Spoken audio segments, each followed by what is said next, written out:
Everybody, how you doing?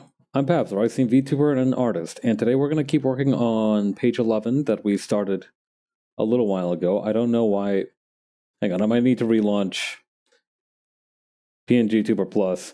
Am I coming through okay? Hello? Hello? Oh God, what is happening to me? All right, hold up. I think I know what might be causing this issue. There we go. Is that a little better? Yeah, there we go. Now it's a little bit more reactive. Yeah, so if you've never used PNG Tuber Plus before, what it is that there are two sliders. Well, the version that I'm running, at least, I haven't updated it for a while, but it's very simple. The way that it runs is that it has two sliders. One that is kind of like a threshold for when the picture moves, and the other one which is a threshold for how long that the picture moving state is supposed to play. So I have the picture moving state one set to a very high threshold, so it often looks like so it's a little bit more accurate to how I yap, right? Like if I close my mouth when I'm talking, that pretty reliably gets picked up by the model. Not always, but most of the time. So to counteract that, I have the activation threshold set to kind of low. But the problem is that for some reason it ended up like skyrocketing like all the way to the other end of the slider. So now it just looks like I'm talking without moving my mouth. Yeah, a little bit of behind the scenes. PNG Tuber Plus is very reliable given that it's a program made by like exactly one person, I think. As far as I'm aware, it only has one person working on it, which again, incredibly impressive.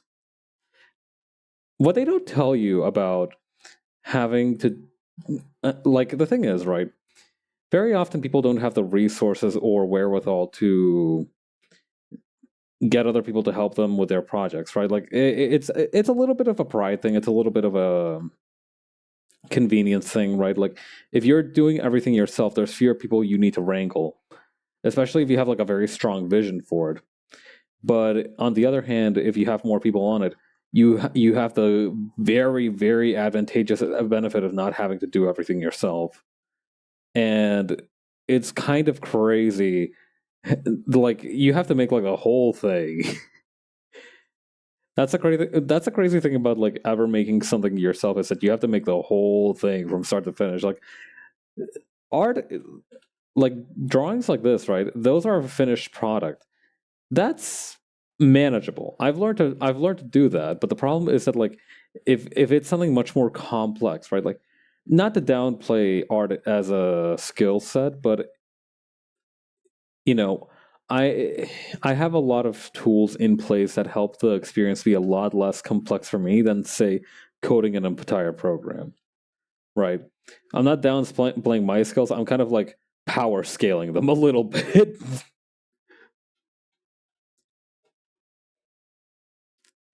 God, an easy way to make everybody on the internet angry would be to make a tier list of like how difficult certain skills are, because everybody would want theirs to be either higher or lower.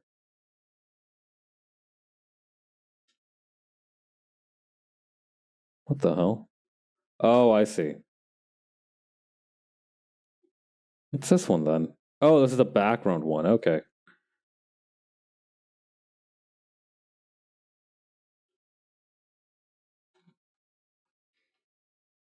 But it's so hard to like just make anything. Genuinely, if you make like a single thing, right? If you make one project from start to finish and it's like complete, you've done pretty well, right? And obviously, you can't write on that forever. You eventually get the urge to make like the awful thing about making stuff that nobody tells you when you start out is that after you make one thing, in many cases you'll have the urge to make something else. It's quite the pyramid scheme.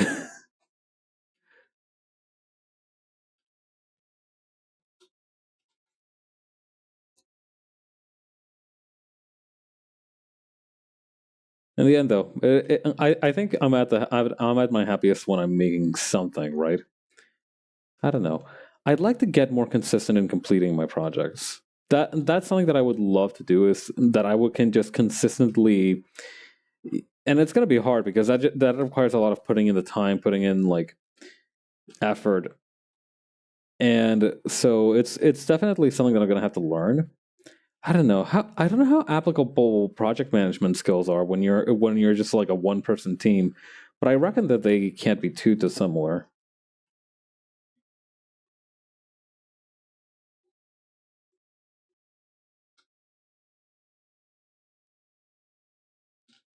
Yeah, there's this one video, and it's very funny because it actually I've talked about it a couple of times, and it showed up on my timeline when I was scrolling through Twitter today.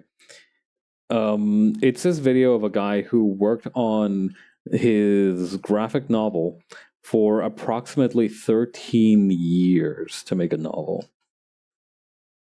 And it was a very cool looking novel in his defense, but a lot of the video is just him explaining what he would do to cut down on that production time, and how, and the kind of tricks and things he would do differently to optimize himself.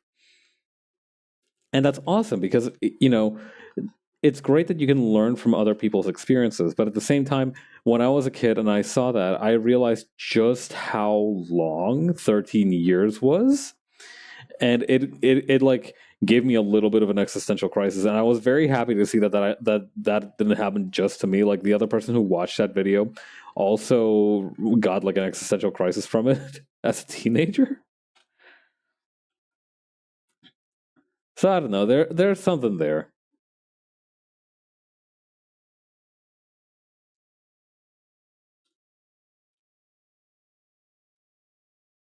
Yeah, I remember when I was a kid, I got super anxious at one point. I don't remember what triggered it specifically, but I remember I felt super anxious about like spending time. Like, I was super worried that I wasn't ever going to have enough time for anything.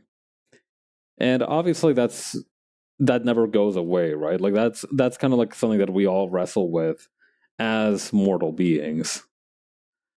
Or I don't know, maybe not. Maybe it is genuinely a skill issue, but I feel like most people have at some point thought to themselves like, "Oh my god, I only have so much time on Earth."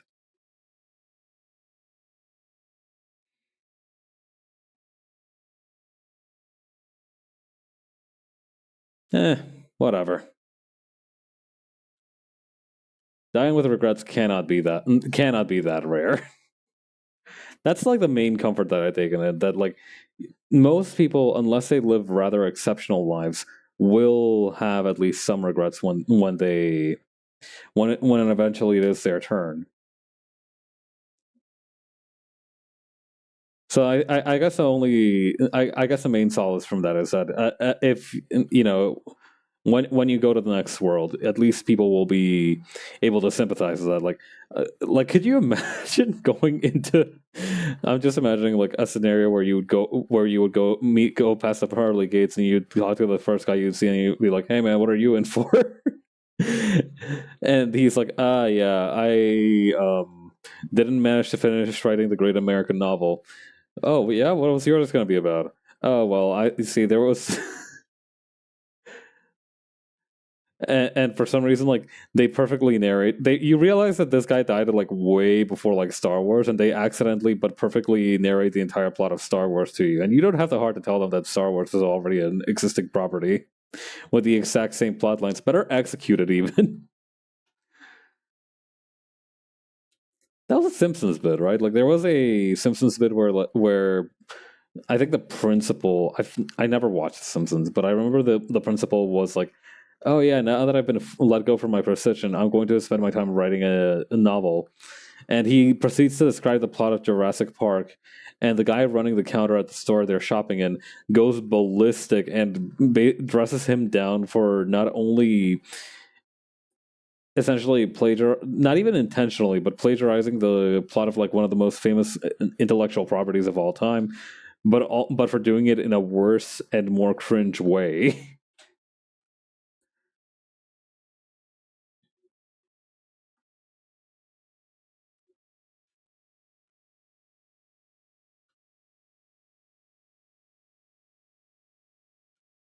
I don't know. There's something comforting in that.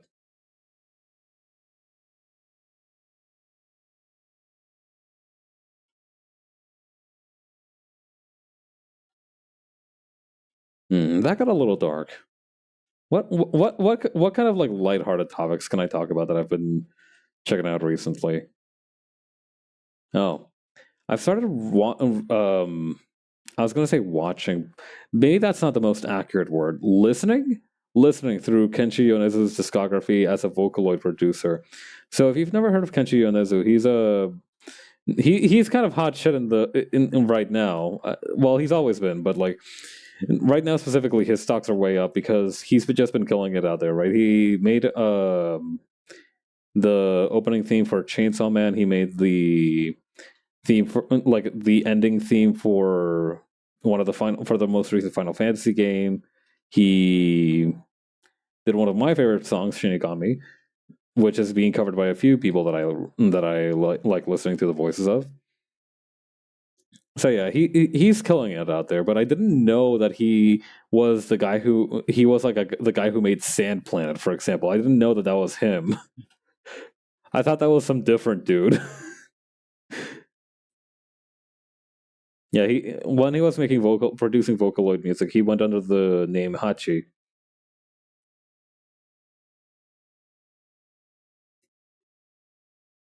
Hang on, I gotta find something. Page 9. Here we go. But yeah, as Hachi, he released a bunch of really good songs, and I took a little listen to them yesterday, and they're all still. I don't know. They're very early Vocaloid. A lot of them have like you can tell how he developed his own musical style, and how a lot of it was influenced by like the trends of the Vocaloid scene at the time. Like the thing about Vocaloid is that it is very much an instrument, right? Like you make Miku sing Chuck Jug with you, right, as a bit, but like she is still very much technically an instrument, right? She well, some people have like a lot of semantics about that, but to me she's a friend of mine, but but in reality she is basically an instrument that you can tune. I don't know. I never saw anybody credited for like the tuning on Miku's voice. I assume that he also did that, which is impressive from what I understand. It's not very easy to like. It does take some getting used to. But yeah, I don't know. There's something about older Vocaloid songs, and I don't know if maybe it's because the bit rate is just a little bit crummy on some of these older videos or something. But I don't know. A lot of them have a very distinct sound to them that isn't present anymore. But yeah, they have like a sort of texture to them. They have a mouth feel. Older Vocaloid songs.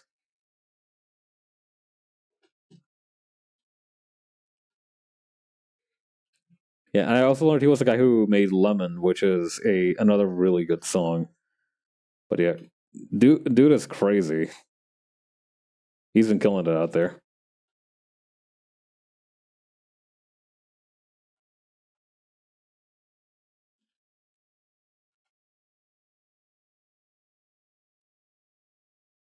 Hmm. What's this extra line here? Was that just like an accident somewhere?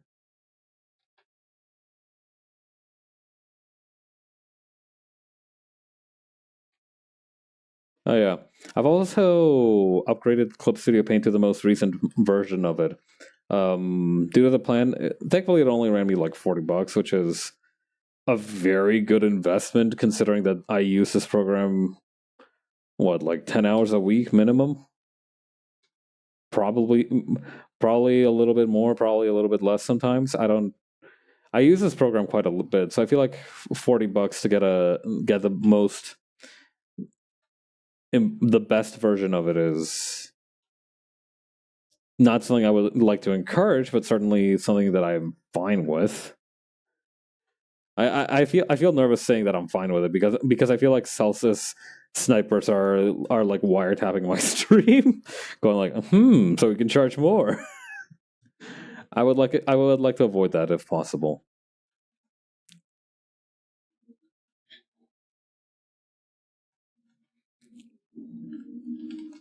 like I get that the company needs to make money, but at the same time, I feel like with through the asset store and also through the fact that they have like, well, there's like a motorcycle out there, but yeah, and also the fact that they have like, there's never gonna stop being new artists. There's always gonna be people who are buying your program. So I feel like maybe maintaining the older pricing scheme and just trying to either reach out to those new artists and ensure that you're like the cheapest, most accessible product on the market, which they were for a while. I don't know. I feel like that might have been a better plan than let me see here, check my notes. Buying upgrades or selling upgrades to the user base who have vocally opposed this idea since day one. Because obviously nobody wants to spend more money, but I feel like obviously they didn't really care about all that.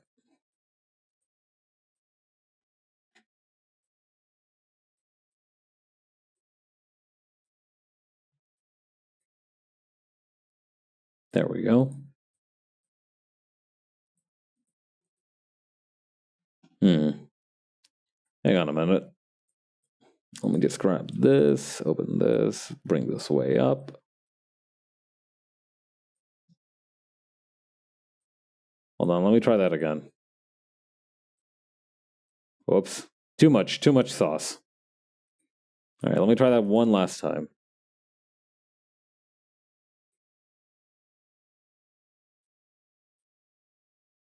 All right, let's try this. Like opacity, let's call it like 56%.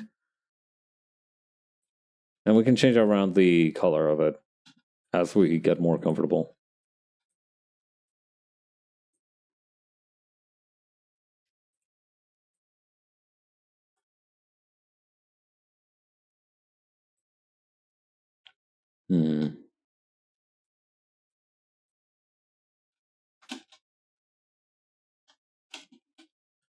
Oh, wait, I've got an idea.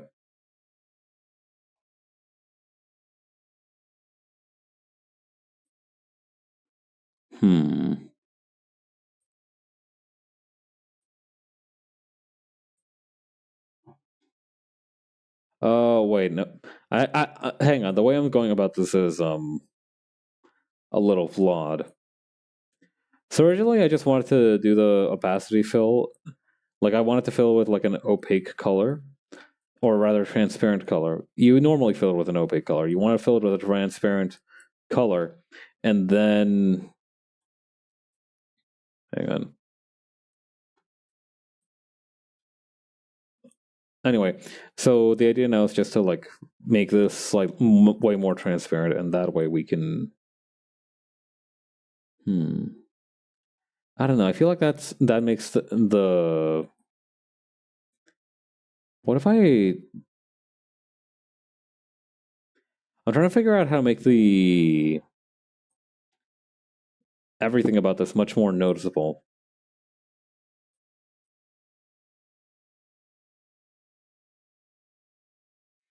To me, like a white outline.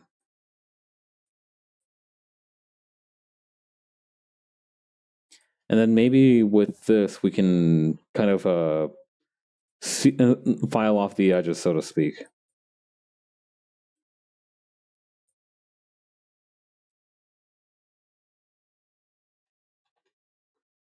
So yeah, let's put brush density way down, and then just kind of nibble at the sides here, just to make the outside of it much more transparent than the inside.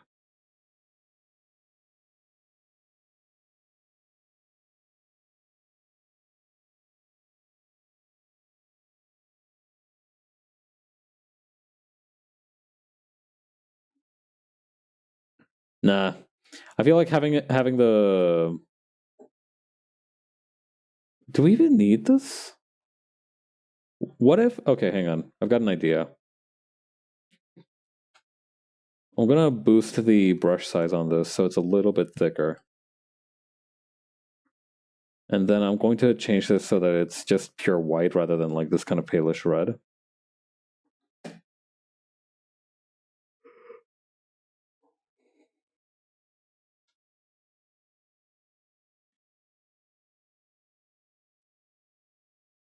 And also, maybe one last thing I can do is just kind of bring Emilian down a little bit, so that way there's a little bit more space for the dialogue.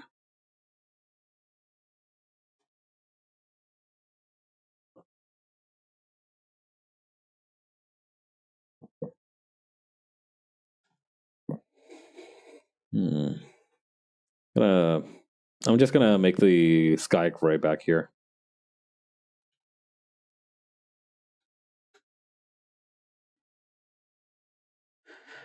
Evil Bob Ross be like, let's add some unhappy little clouds.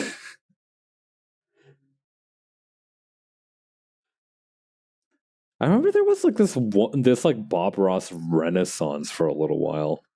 Not too long ago, but a little ways back. There was like some kind of weird resonance where everybody was like talking about Bob Ross again.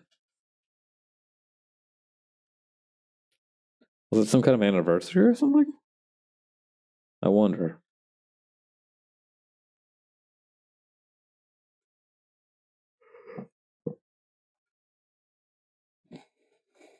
All right, let's see here.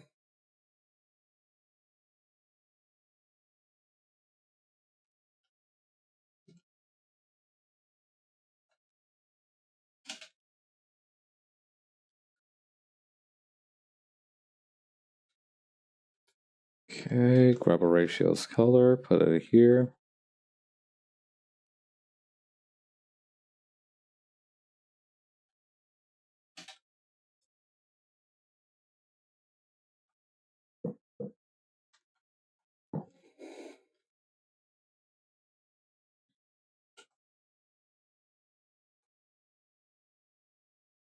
If I've started yawning more recently, and I'm sorry if this is like something that's been especially noticeable. Although maybe people haven't noticed it until I pointed it out. It could be either way. Yeah, the hour change from daylight savings is well. My sleep schedule wasn't super before, but like the hour change is really kind of just that was the real final nail in the coffin.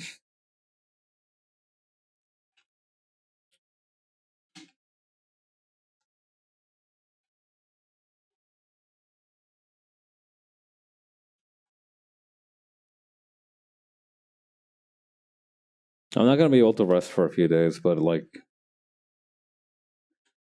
hopefully I can at least get a little bit of it back.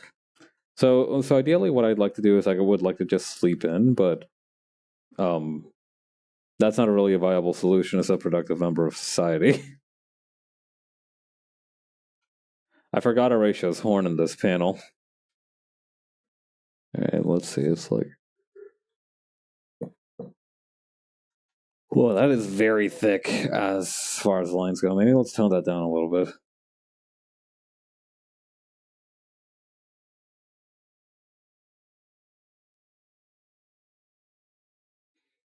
I wonder if this is like an actual thing that happens to animals with horns. Do they just like not notice when something's stuck on there? Or is it in like, well, I mean, the majority of animals with horns are herbivores, which means that their peripheral vision is pretty tight.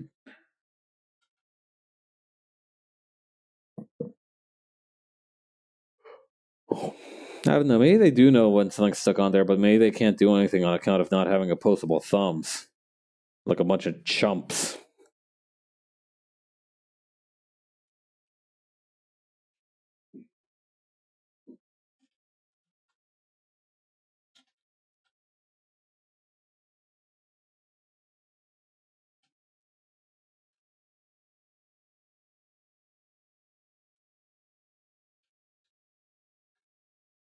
Okay, then this for this scrap of cloth. Very good. We can play. We can also paint the neckerchief now.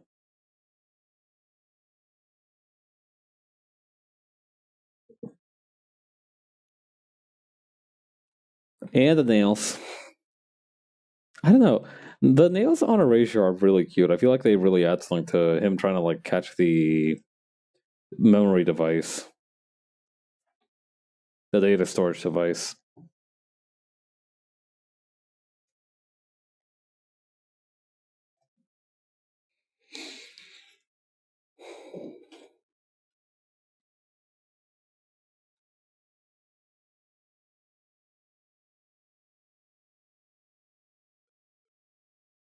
God. Earlier, I was watching a video tribute to that guy, Vesper Noir, who is definitely, definitely dead. Yep, he's gone. No two ways about it. He farted so hard he exploded into pieces, and now he'll never be back. Nope. Can't say I've seen him around. In any case, I watched a video tribute to him, which was published a little bit after his graduation. And it reminded me a lot of, like, just how funny that guy was. Or how funny he is, I suppose. I haven't kept up with a lot of the more recent streams he's done. But I see him in a high spirit, so I'm glad to see him doing well for himself.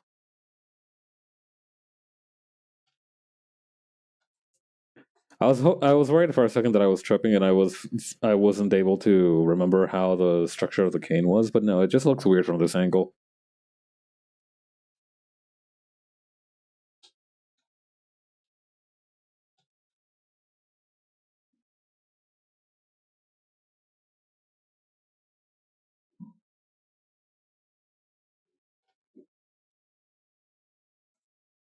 Okay, then put this over here.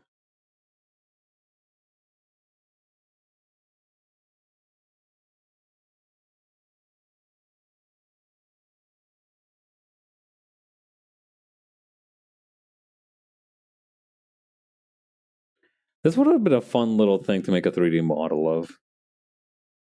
Realizing that now. Well, the rice is cooked, and that little gizmo doesn't appear for the rest of the chapter. I'm assuming Horatio puts it in his breast pocket or something.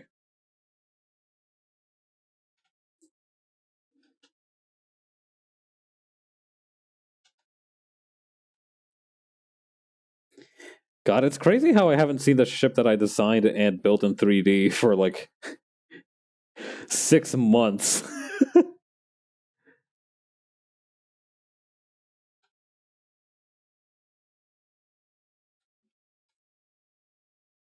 This must be like what it was like to build ships in the 18th century. You're like, there goes my baby. There goes my precious piece of craftsmanship. She's on a trek to the Arctic, so I don't expect her to come back, but it'll be nice if she does. God, the idea that people went on Arctic expeditions just for the fuck of it, before we had like ships that could reliably survive iceberg damage, is crazy.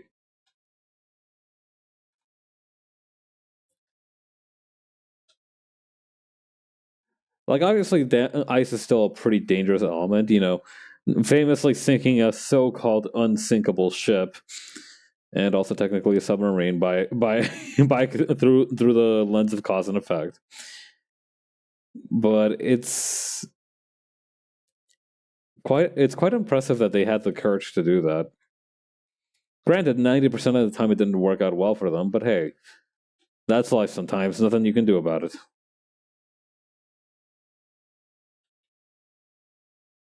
Yeah.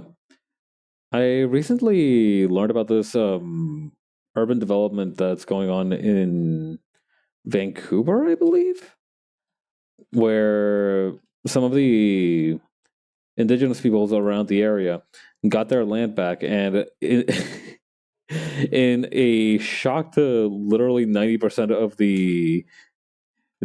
like the people there, they were like, yeah, no, we're going to use this to build a housing complex because the housing market currently sucks, and we want to take care of our people. And they're like, but weren't you going to like turn it into nature? And they were like, we never ever said that. What the fuck are you going on about? It's a pretty baller move, and I really appreciate it considering the state of the housing economy.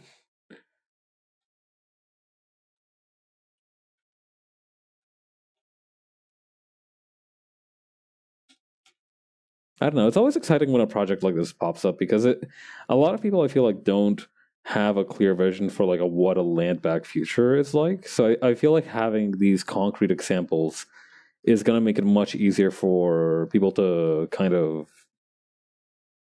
understand it and see it in terms of like a practical outcome rather than some kind of nebulous future.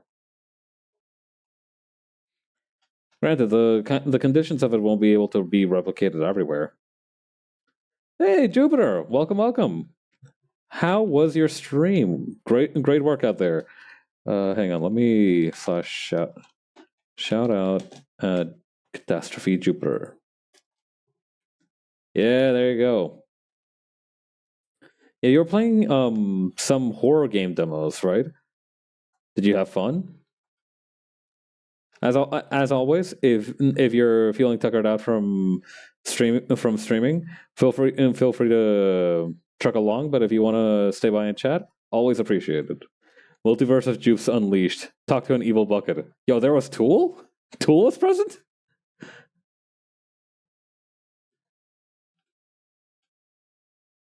Tool video game debut. Beating me to the punch.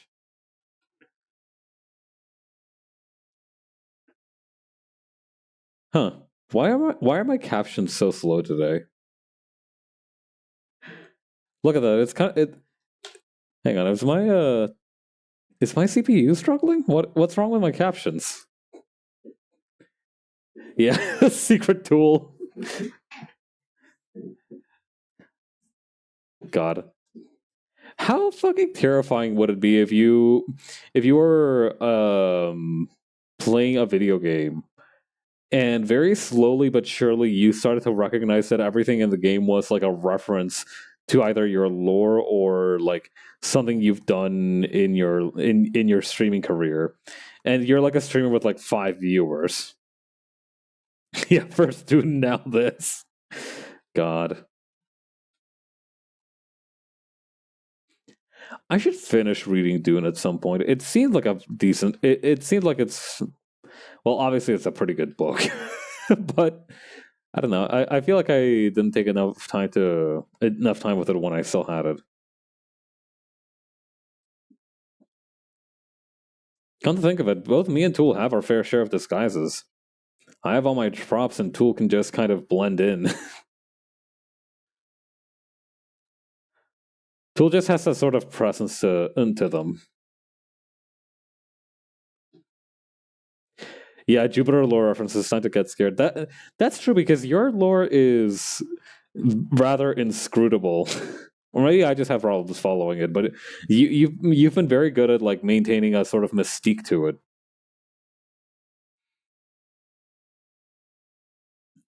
Horror game. Come to think of it, I think you would be pretty well suited to be like the protagonist or like have your universe be a theme for a horror game. I think it'd be neat.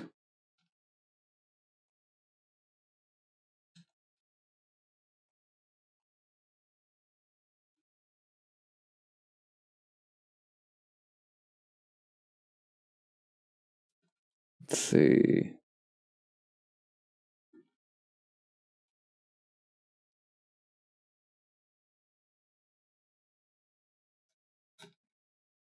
Hold up. I need to give a ratio like Solera.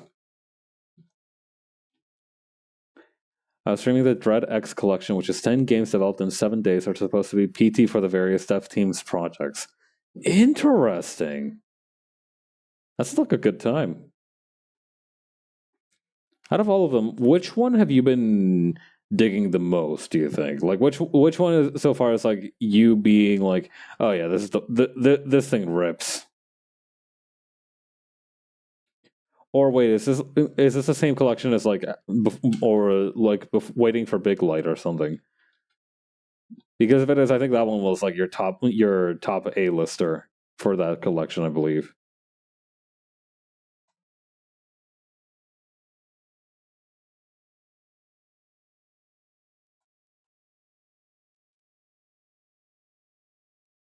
I never understood the mystique around PT. I never.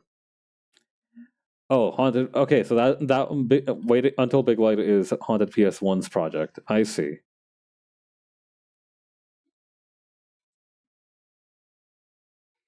I've completely left Hawk's head utterly uncolored.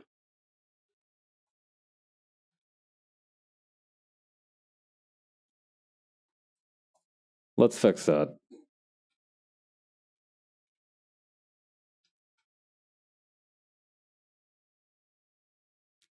Oh, none of them are like a full scale game. All of them were just kind of very short concept experiences. Then I suppose. So that sounds kind of cool too. It's almost like a sort of anthology. I don't know. Things are always strongest when either they have a theme that ties them together, or there's a there's some kind of otherwise. How do I put this? Like motif behind them.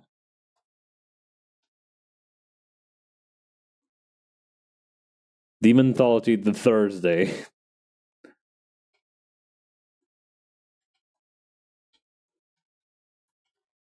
God.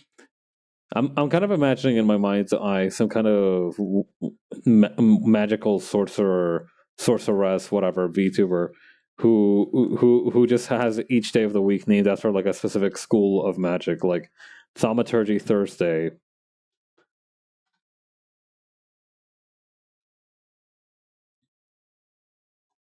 I forgot what thaumaturgy was. Like, isn't it just like magic? I think like thaumaturgy is literally just like another way of saying magic. I'm pretty sure.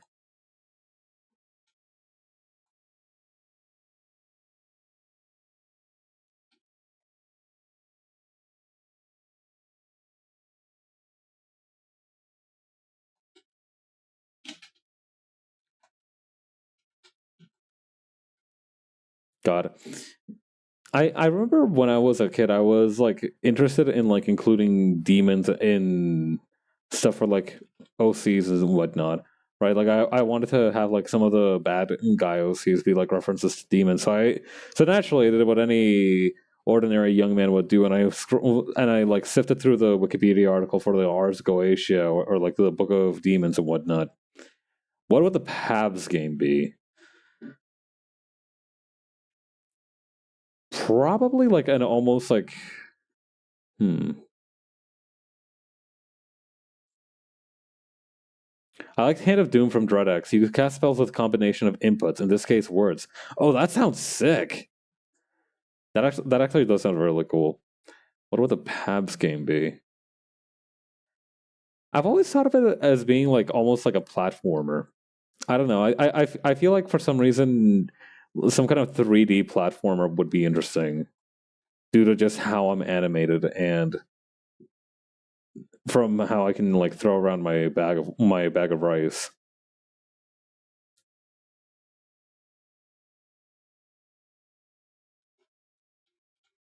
I'm not a huge platformer guy, but I think I think that would be the vision.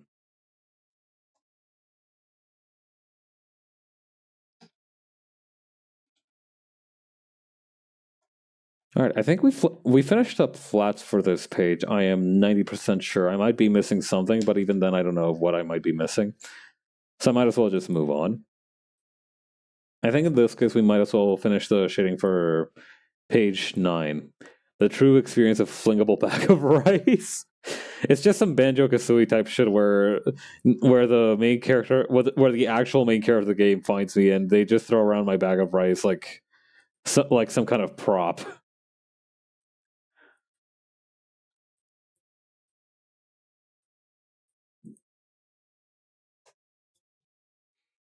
God, that would be a little funny.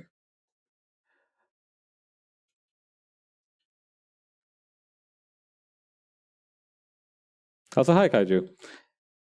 God, I don't know what kind of what are any. I can't imagine any of the other candidates for a PAX game other than maybe some kind of like almost Animal Crossing kind of shit where like you would be checking out like like the neighborhoods in like the fantasy universe where bags of rice can talk. But I feel like even then I would be like also like just a part of that universe rather than like the main attraction. Jupiter RPG for the bit, but that's kind of really hard to visualize.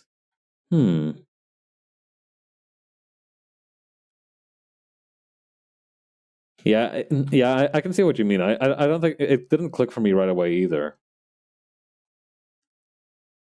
But I could definitely see you being like in a like what do you call RPG Maker game.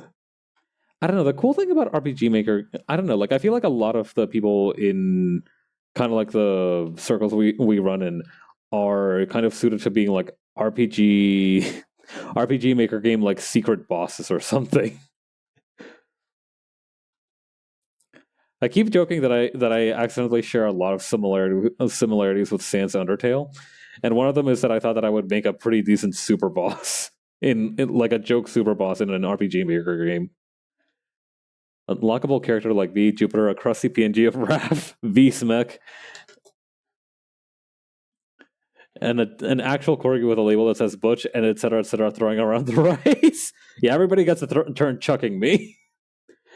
I'm going to search for it in a second, but I recall there being at least one RPG that seemed kind of fighting gamey with you being able to knock enemies high and low, as if a turn-based fighting game. Huh. That sounds kind of cool. The closest thing that I can think of to that is Lisa the Painful, where the main character's attacks are done like Sabin's inputs from Final Fantasy VI, I believe, where you have to do directional inputs, and if you do them in the right order, it results in a special attack. Indivisible? I remember playing that for like an hour or so, but kind of losing my steam with it. Okay, maybe I shouldn't phrase it like that. Like losing momentum with it. My Steam account is fine.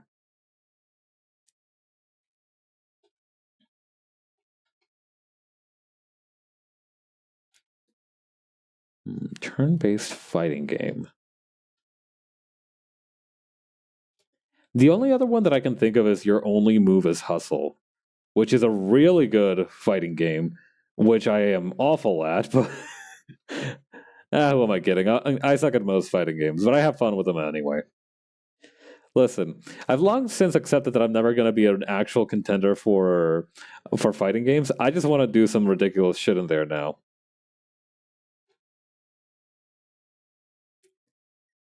JRPG set in an alternate 1930s USA. Huh. Yeah, I'm definitely not familiar with it. But that sounds really cool.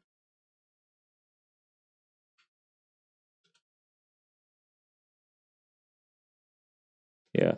I don't know. Out of all the RPG Maker systems that I've seen recently, the one that actually piques my interest the most is something like all the JRPG isms.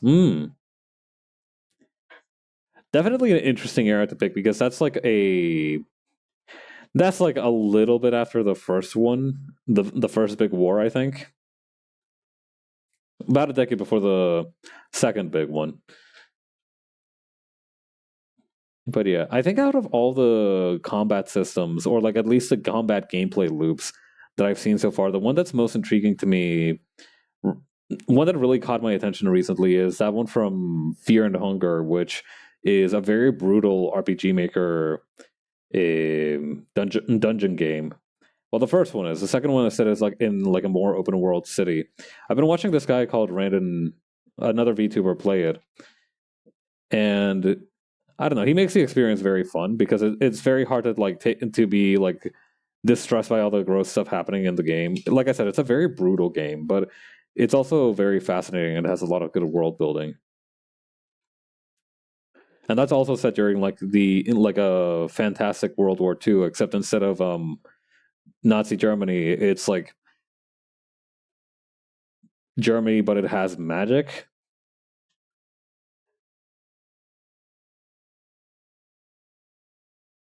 But yeah, the combat gameplay loop of that one is super interesting to me because it's like everything feels like it's extremely high stakes, and that's very interesting to spectate.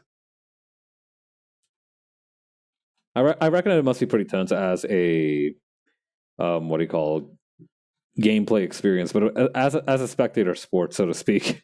It's pretty great.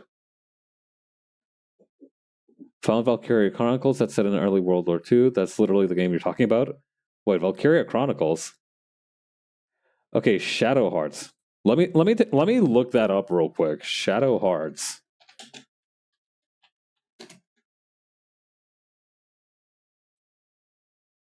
Games gameplay. They are role-playing video games featuring the exploration of multiple locations. Okay.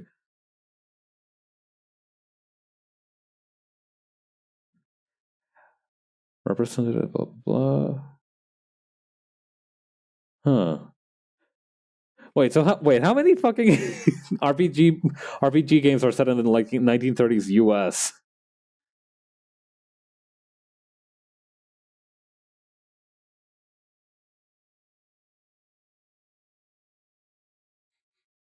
Hmm. Multiple elements of the series' world and enemy design were drawn from H.P. Lovecraft's Cthulhu mythos. Damn.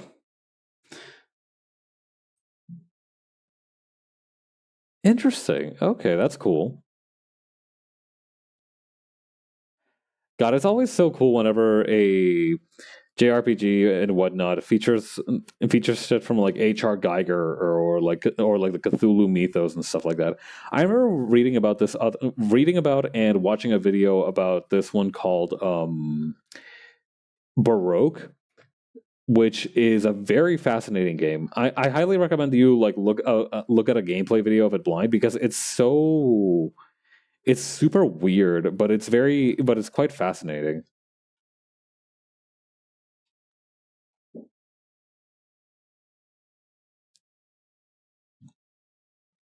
But yeah, the game Baroque uses a lot of like H.R. Geiger stuff, and obviously probably at least a little bit of H.P. Lovecraft in there as part of its design elements. So it's quite fascinating.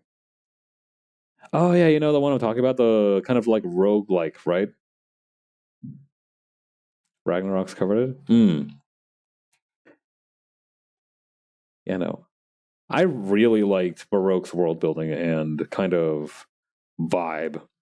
I don't know. I like it when there's a lot of like weird, inexplicable shit going on that nobody seems to understand and doesn't really bother to explain itself.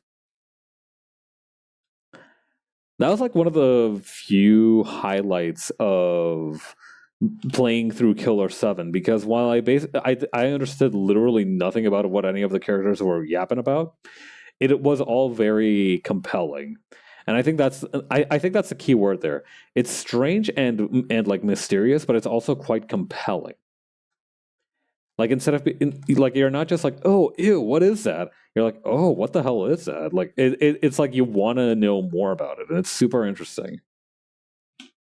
I don't know, that's how you know you have like some good shit going on, because I feel like if it just inspires confusion, that's not a great outcome. But if it inspires confusion and curiosity, then I feel like you've really hit a good point where you almost like tell part of not like all of it, right? But part of a story with your character design, and that makes people want to know more about them. Weird shit occurring is fascinating, and my soul is constantly fighting between God, I love explanations, I need explanations, and like the distant tokenish monuments on the cliff. Right? It's exactly like that. Good dude for game essays. The most recent game he covered seems like a missed chance to be released globally. Aconcagua. I'll have to check the channel out. Let me write that down. Cool name too, Ragnaroks.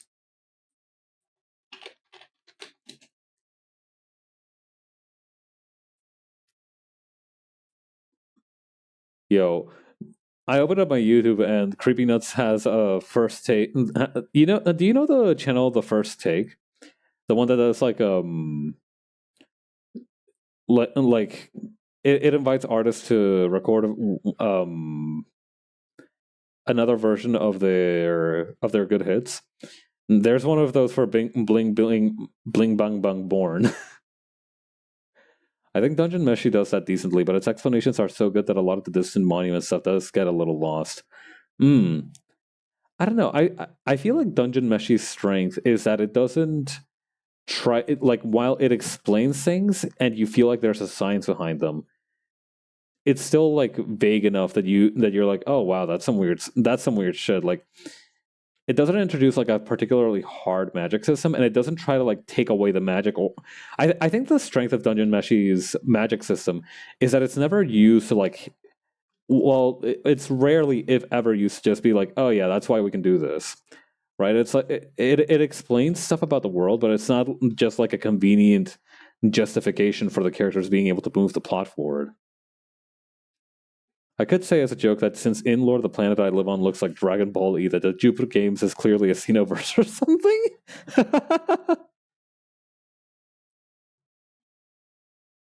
Yeah, I think another thing that makes Dungeon Meshi's exposition easy to appreciate, and this is advice that I've only read about recently, is that it delivers most of its exposition through the stories of its characters.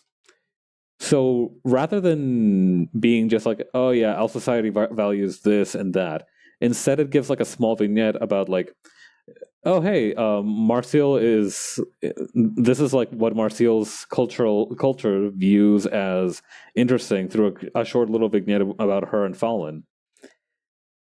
Or like, for example, what happens to people? I think there's like something that happened to Mithrun. I don't know enough about the comic, but I think like there's something that happens to like one of the what do you call it? The Canaries, I think is their name. Like one of the folks in the elf group has something weird about him, but instead of like being like oh yeah, all people who have this are have that, or kind of explaining how that might happen in an earlier chapter, it instead just like tells us the story of how it happened to him, and now we know something about the world and have a reason to care about the character. The advice that I read it for was kind of explaining, oh yeah, that like the one of the examples that they gave is, for example, a city where like the nobility is in decline and are basically desperately trying to exit the city. Instead of just like having a character randomly say that offhand, right?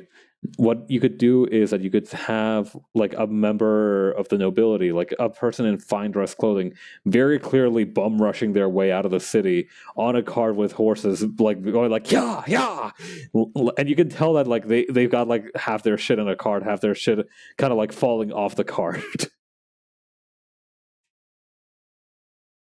I don't know. It's Ryoka Koi is very good at telling stories.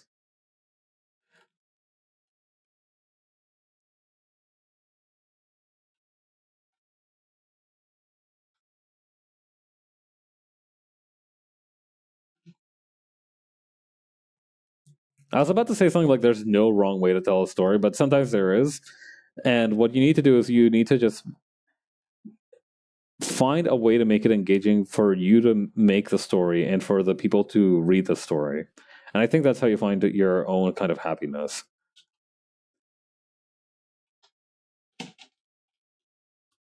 It's cool reading a story where the characters care about the world and the world isn't just like some kind of cool place. It feels like a world. And I think Dungeon Meshi achieves that very well.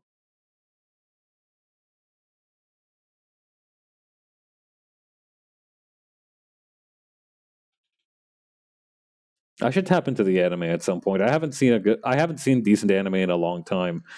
Not because there hasn't been any decent anime. There's been tons of good anime. I just haven't watched any of it.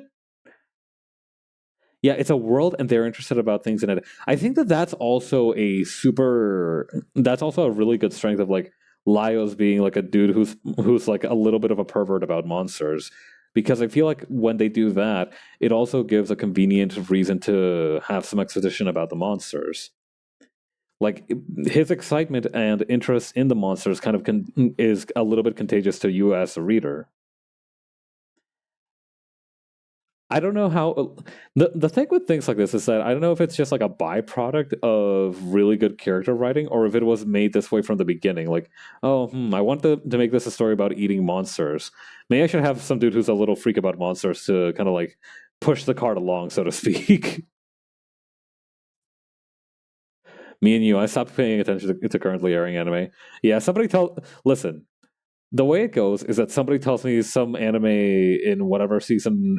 Listen, I haven't been keeping up with anime since like the 2015 anime season, which is when Gekkan Shoujo Nozaki Girls, Gekkan Shoujo Nozaki Kun aired. And since then, I've kind of fallen off about any of the new animes in each season. And Chilchuk, the one character fundamentally not really interested in the world, gets a lot of exposition about why he doesn't give a shit or his general warnings about things. That's true. I haven't thought about it that way, but like it is true because Chilchuk not really giving a fuck about like being like, all right, this place sucks, the world sucks. I'm a very jaded old man. The other benefit of that is that it also shows you like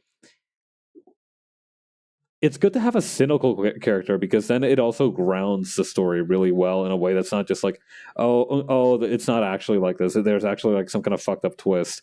It's almost like a Hitchhiker's Guide to the Galaxy kind of thing. I used to make a point of giving at least a few shows a shot per season, but I found myself not caring for many of them. That's fair. Yeah. Like I said, my main modus operandi is that somebody tells me some shit to speak, and then if I get a chance to watch it, I'll watch it. But I won't go out of my way to do it. Yeah. I keep watching anime because a lot of my favorite shows are like mid stuff, and that makes me seek out more things to check them out. That's true.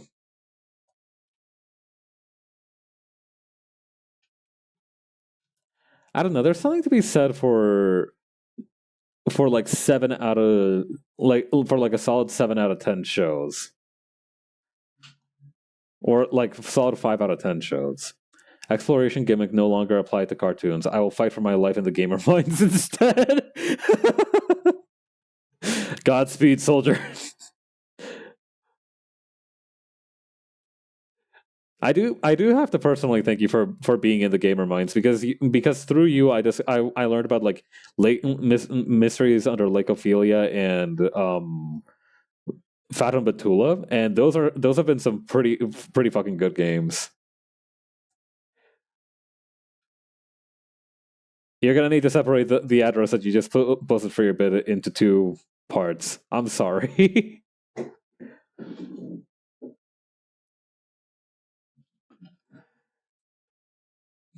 I keep being like, man, I need to disable the link blocking in my chat rules if they're like a follower or something.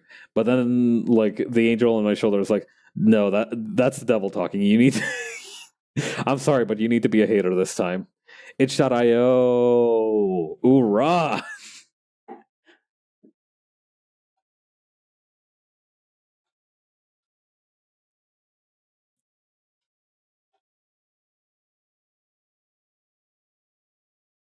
God, I really have to start looking into more stuff on itch.io on occasions besides those where I'm like looking at like one of the bundles that I bought and just trying to look for something interesting. One of the cool things that I do have a use for with those is that whenever I am thinking of like trying out a new thing, I look in the like TTRPG sections of those bundles to see if anybody's come up with like a similar idea, and like I don't know, it's just fun to look at their rule sets and like their lore. Dungeon Meshi, Fate, Evangelion, those are outliers. I'm out here researching the next the next Occultic 9. Nah, Occultic 9, you're sick. Nah, Occultic 9. Come on now.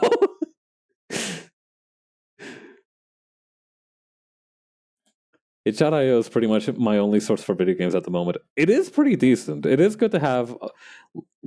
Itch.io is a little bit between like peer reviewed and like free range stuff. It's almost like a sommelier kind of deal where you have to get somebody to recommend you some stuff. Do you have an anime show or movie that you didn't hear many people discuss, but it vibed with you hard?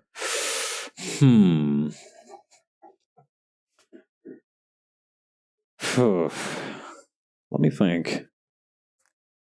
None come to mind right away. Oh yeah, do keep an eye out on on Jupiter's Steam sale posts because they have some bangers. Trust. Hey, remember this I streamed in 2021? That's also fair. I watched Occultic 9 rather than Science Gate because I heard it has less transphobia and it was a solid 10 out of 10. I tried to watch Steins Gate, but unfortunately, I watched the dub, and I also just did not vibe with Ocarina as the protagonist. Like the thing is, a lot of people tell me that Steins Gate is peak, and I don't doubt it. Burned by watching Steins Gate Zero. What? I thought Steins Gate was like a fucking time travel plotline game. What? When do they have time for transphobia?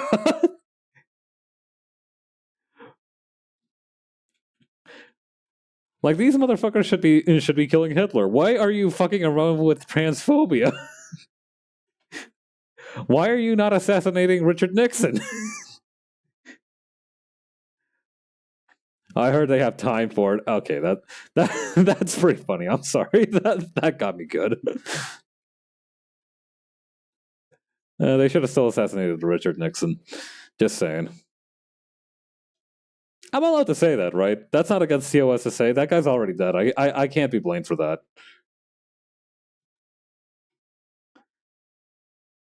God.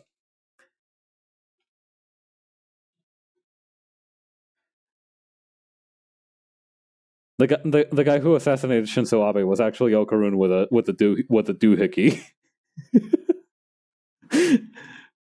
All right. Moving on. Before I say something that's really going to be against TOS. God, I feel like there's a lot of overlap between stuff in like the Nonary game stuff and Steins Gate. I feel like there's like a lot of thematic similarities or overlap. But at the same time, I feel like the writers for those two are just are like both fairly horny, but also completely different. Steins Gate original seems to lean more. That's a woman, but the series seems to backpedal. What? I have the original game, but I haven't played it yet. Hmm. I remember I used to follow like a long, long time ago. I used to follow a YouTuber who did long plays of different visual novels. And I tried to like I tried the Steins Gate anime and I tried the Steins Gate visual novel, but neither of them really clicked for me.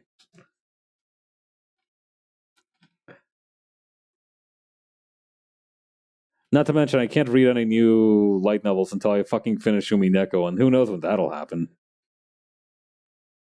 Or not light novels, visual novels. My fault.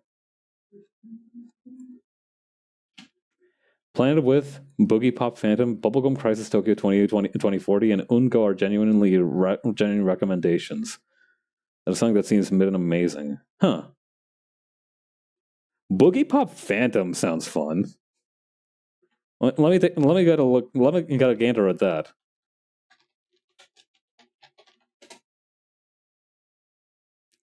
I can start visual novels or RPGs till I finish Tales of Vesperia.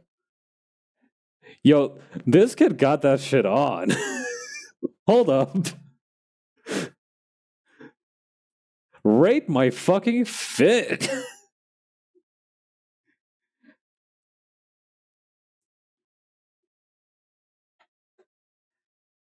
She, this reminds me a little bit of like that kid from Card Captor Sakura, but I think that's just a Taijutsu symbol. Literally me said I'd start Vesperia back in January. God. I need to be on a mission to finish at least one Dragon Quest game this year. I owe it to Mr. Toriyama. I fell off whatever the most recent Boogie Pop Phantom was called. My favorite silly Avatar of Death and my favorite machine made in a mind to save humanity. This show sounds wild.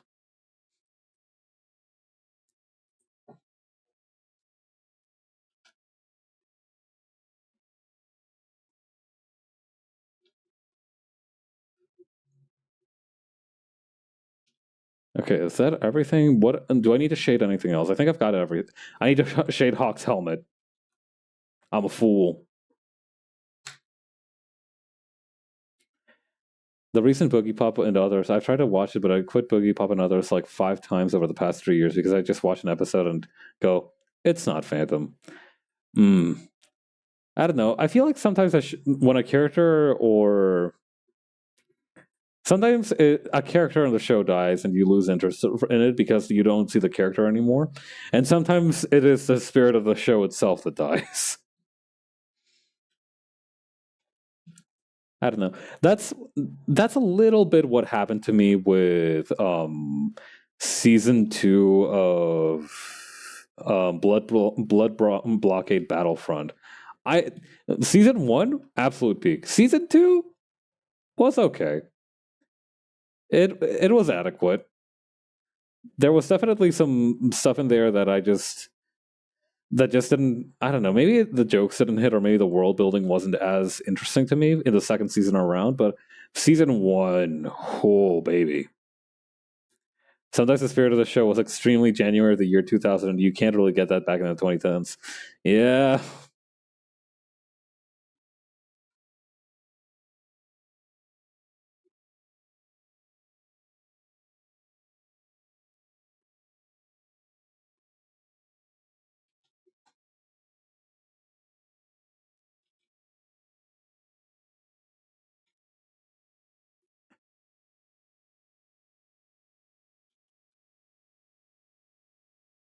Oh, Tales of Vesperia is pretty hard, huh?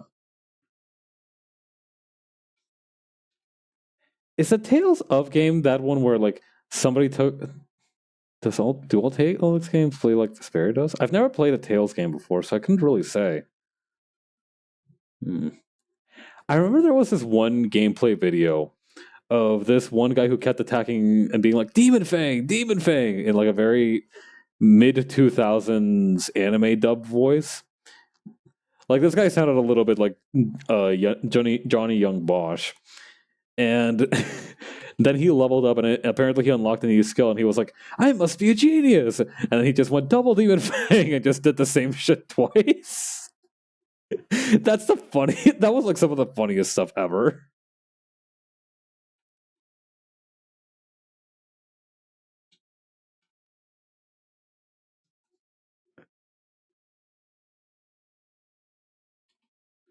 But yeah, everybody that I know of that's played a Tales of game is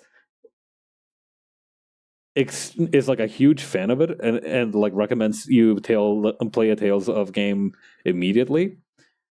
Like nobody who is a fan of the series thinks like it's like everybody. It's like one of those series where like the fans are like evangelical about it.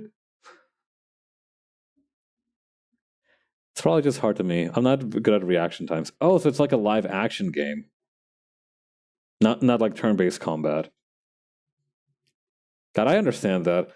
Fucking Wee Babby Paps playing the mobile port of Chrono Trigger had some real hard times with the active battle system, and my reaction speed was not up to par. Lane has a Lane in video game.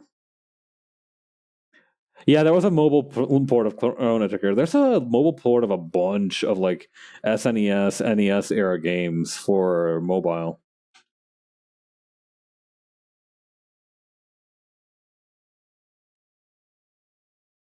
I'm pretty sure that they're probably still around even. I don't know. Take that with a grain of salt because I remember there was a mobile port of The World Ends with You, which was pretty great. But then because they released it for the Switch, they realized wait a minute, the Switch version is just the mobile port with like. But for the Switch, we can't have the mobile port. That only costs like $15, and the Switch version needs to be $40. And so Square Enix took it off like the mobile app stores because they are dog bastards. Genuinely such a dick move. I can't believe they did that. If they wanted to beat the allegations of it being a Switch port, a mobile port to the Switch, I think that maybe they shouldn't have taken it off the mobile port, because then at least then they have like the fallback of being like, yeah, no, don't worry about it. Just by the mobile version, then stupid. Hang on, Lane PS1 game, Wikipedia.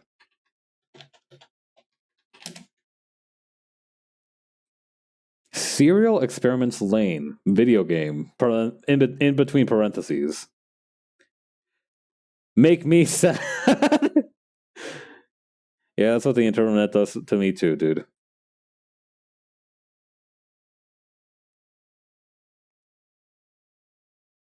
Yeah. I remember someone in V's server talking about like how they beat the original Baldur's Gate, or like the original Planescape Torment on a mobile port. And they had to like tap on very specific individual pixels because like some of the stuff wasn't upscaled well enough.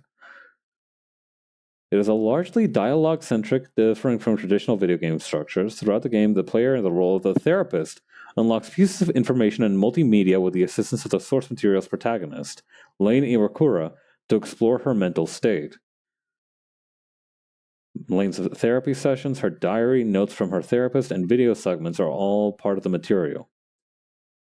The game shares the themes and the protagonist, but not the plot of the original anime series. Huh. Lane and Boogie Pop Phantom make a great duo because it's almost Y2K, the internet in real life, the world is gonna end. Huh. Oh shit, the world hasn't ended. What the fuck do we do now? You think that Boogie Pop 2019 would be a good way to get into the series, since it's an adaptation of the light novels as opposed to Boogie Pop 2000? Is it not? The way you phrase that gives me the feeling that it's not.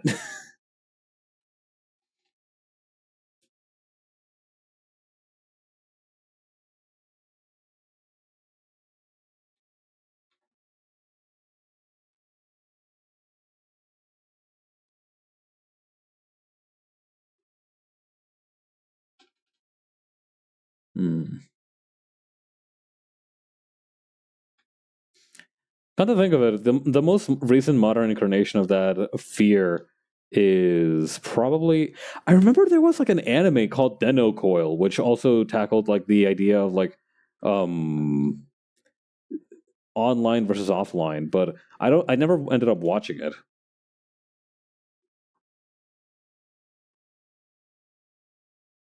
You think the trouble is that the second and third Boogie Pop novels suck absolute fucking ass? Jeez.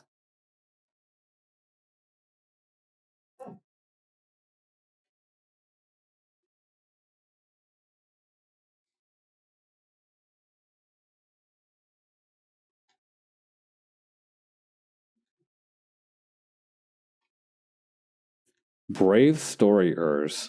I don't think I've heard of that one. Brave Story.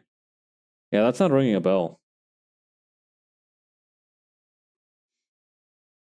Let me look that up. Let me look that one up too. Brave Story. Novel by Miyuki Miyabe.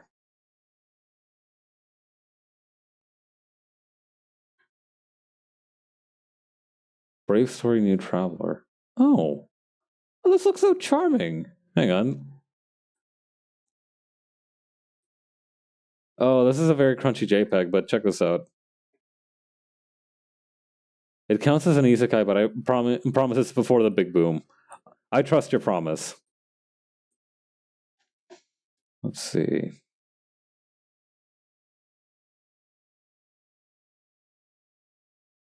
Oh, there was like a film adaptation. Neat. Yeah, this definitely feels a little bit like, yo, what's this dude steal? Anteater with teeth.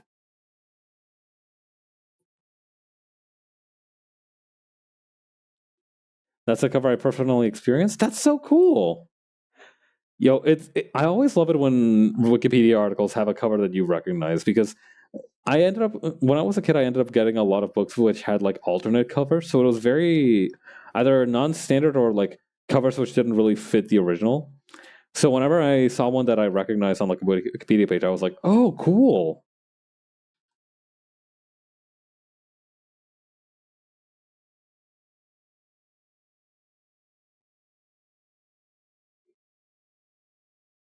It's a pretty large English for a book for children. Mm.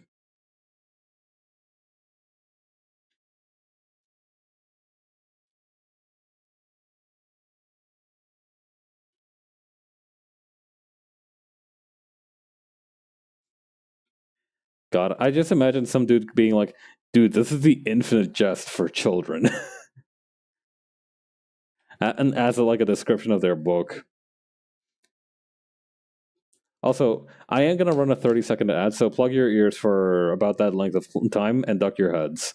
See you on the other side. But yeah. What's the longest book I read as a kid? I remember reading Ender's Game when I was like way too young to be reading that book. If I feel like I read Ender's Game when I was like in like just starting middle school, and what ended up happening is that God, I feel like at some like I feel like Ender's Game should have had at some point telling the main character, "You can't be saying that, white baby." Oh God. A lot of the problems in the book would have been resolved just by doing that.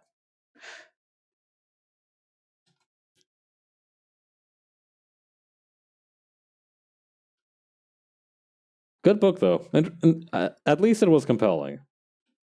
Fable Heaven. I haven't heard of that one. Let me look that up. I remember my brother had a copy of Aragon, but I did not read that thing.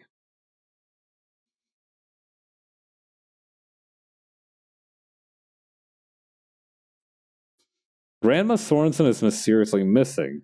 Grandpa does not tell Kendra and Seth about Fablehaven being a secret preserve for magical creatures at first, but instead sets up a rather complex puzzle involving 6 keys and a locked journal for Kendra to solve. Once Kendra unlocks a mostly blank journal, she discovers the words, "Drink the milk." Huh? She uses Seth to test the magical milk, then tries it herself. That is such sibling behavior. Like, hey, little bro, come drink this.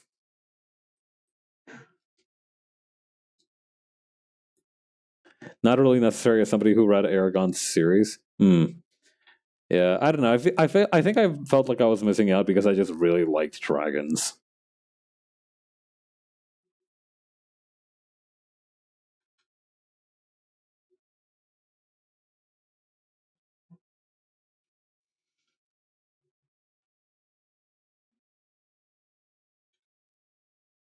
I was, I know there are some people who are like, were you a Greek mythology kid, a dragon kid, a mermaid kid, a horse kid, or something like that? I was for sure a dragon kid.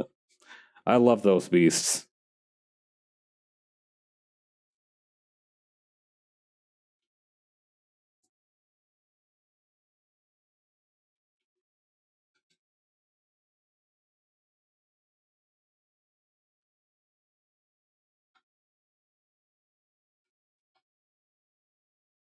Okay, then over here.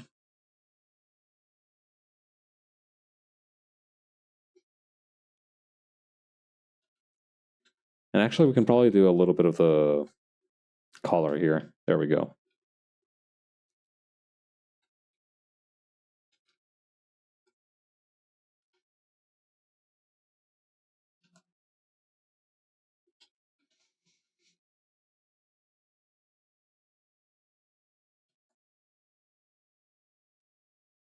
Then grabbing these. Those glasses are way over the line.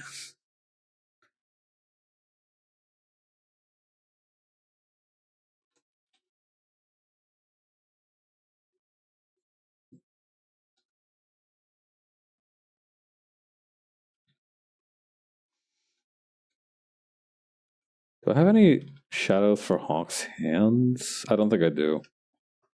Let's just grab these ones.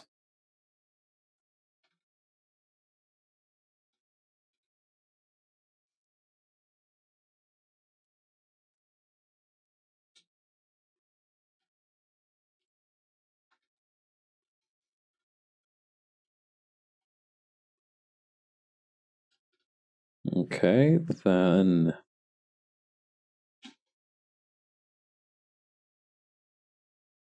the jetpack's still missing some shade.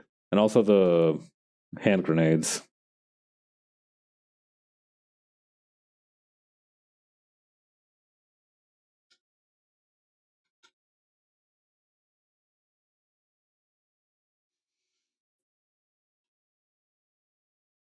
You know, as I'm shading these, right, I remember there was this one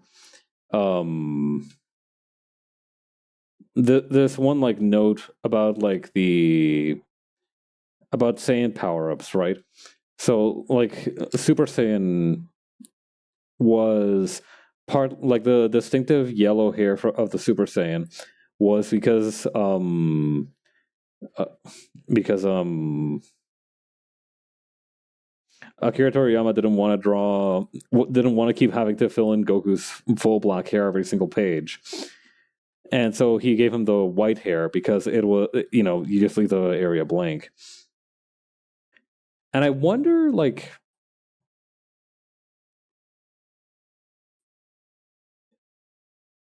it sounds like that when I like think it's like when I'm shitting when I think about things like that. Like, how could I do that to make my life easier? I don't know. I think it's good to put a lot of effort into this panel though, because I feel like it's going to pay off because it's like a very big, very flashy panel.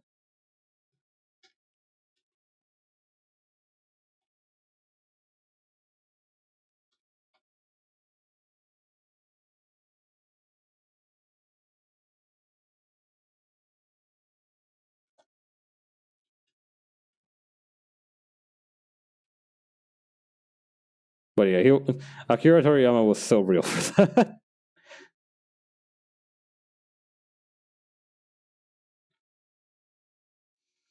In a way, that's also kind of what happened to me with the new models that I've been making, because now I just need to draw like one squiggly pabs for that can be made in like an hour and a half, and then I have like like the Yakuza 0 guys. I made those in like an hour, and so now I can just use them anytime, and they look nice and they look presentable, and they're on theme for the actual playthrough. It's very convenient. I mean, granted, earlier I just have to make a prop, but like the problem with the props, the limitation of the props that I used to use was that they all needed to be either handheld or they needed to be like over the body, which makes me feel a little bit uncomfortable. Like it feels weird to look at after some time. You spent the last chunk of your stream talking about how I like PNG Tubing Plus. It is so good. I am so excited that you tapped in. I can't wait to see what kind of stuff you come up with it. Come up with it. Come up with for it. I'm very excited to see where you go with it. Like Jupiter Pony was already kind of peak. I'm not gonna lie. You started off really strong.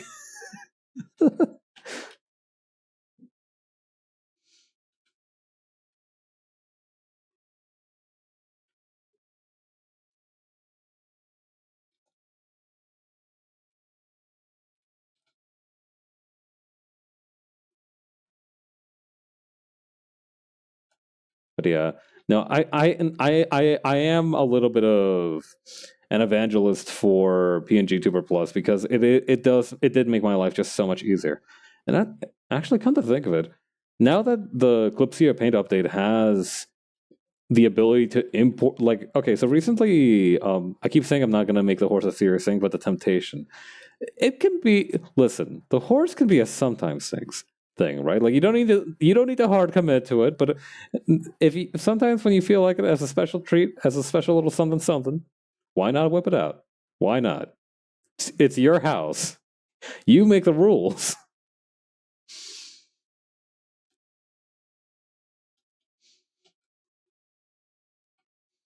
But yeah.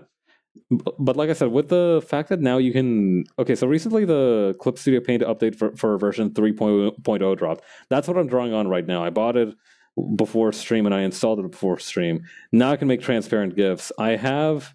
Hang on. Let me see if I can find it. You remember this thing from my Resident? This looks so ridiculous on my tiny model. And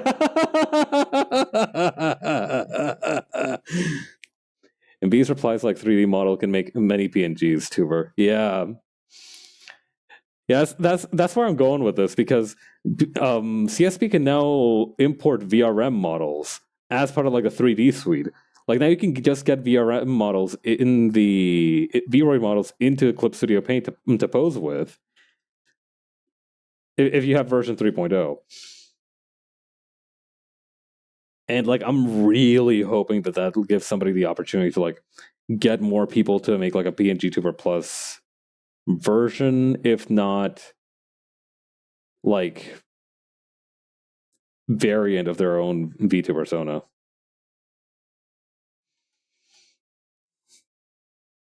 But you know, I'm definitely up in some people's ears, like the Green Goblin being like, "Yo, you should tap in."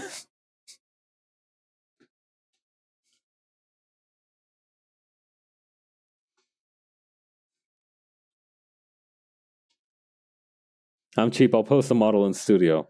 Hmm.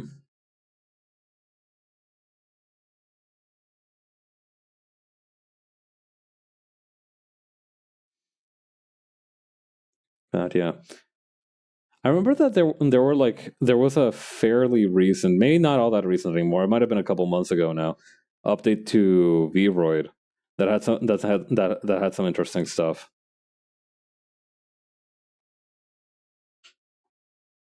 I always like it when Vroid gets an update.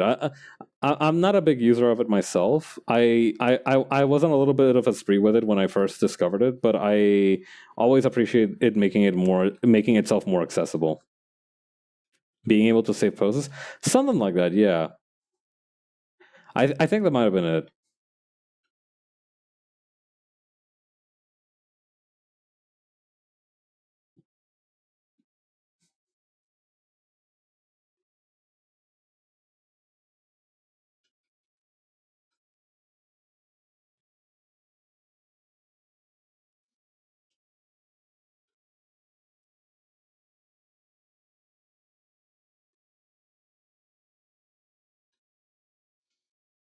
Okay, then over here.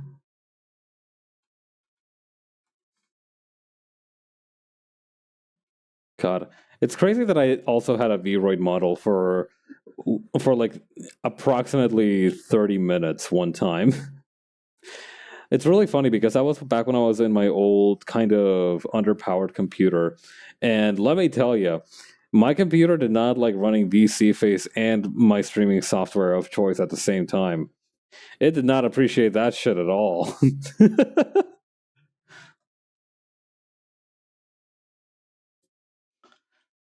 So they were being like, yeah, I tried out a couple of things on Vroid. It looks kind of cool. It looks kind of neat. And meanwhile, my computer is just like coughing and sputtering and gagging and hacking and wheezing and coughing and dying. OBS is like flashing multiple warning signs.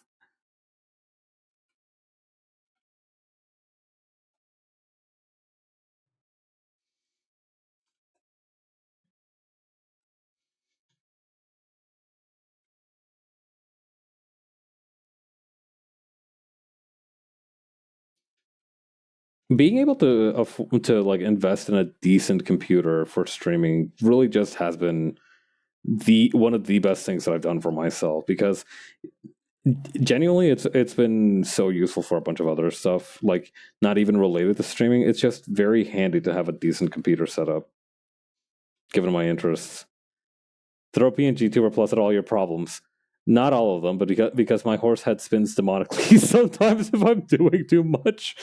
She took the wire to my PlayStation. She doing too much. God. Yeah, I think that is like a problem that like if I don't remember if you can set like a limit to it or something. I remember there was some way to like discourage it from going to from like having the what I like to call the exorcist neck problem. But I don't know. Maybe you can incorporate it as a bit. If I get too excited, I become possessed by demons. Fuck it.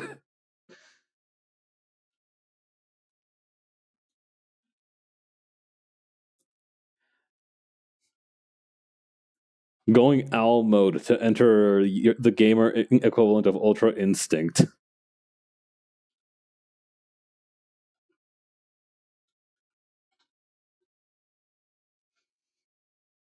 The gamer equivalent of Ultra Instinct is pretty much a real thing, and that's definitely how Evo Moment 37 happened. I'm convinced that it can be a thing. Rotation, yeah, you can edit it, but it's more of a computer thing. Ah, I see.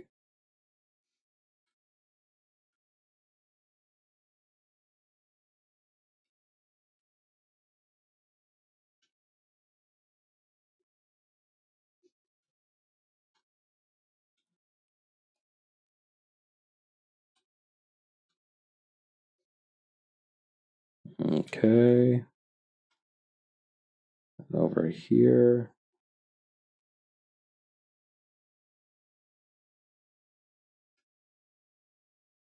I should save my work.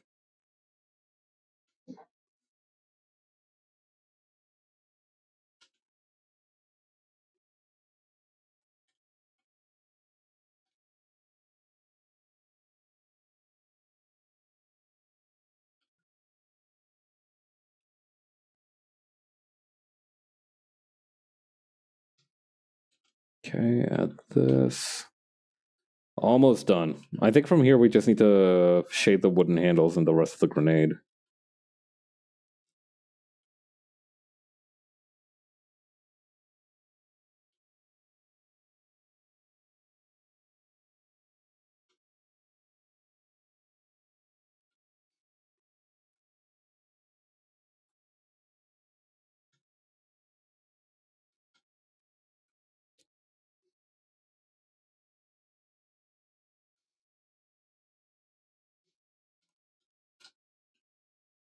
But yeah, I hope the creator of PNG Tuber Plus keeps updating it and supporting it, because it's it's always nice whenever somebody makes something and they, I don't know, it's nice to hear about like success stories like the Lethal Company dev, for example, who made like a smash hit, an unexpected smash hit, and now is basically set on easy street for the rest of their life. Like, if somebody makes a good product, you want them to succeed, and I think that's a lot of my impetus for like continuously praising PNG Tuber Plus, because I do really think that it is such a good software among the options you have. Certainly a little bit more saucy than like just using a Fujitech. Disclaimer, not that there's anything wrong with that. But I will say that PNG Tuber Plus is literally free and it's super easy to set up.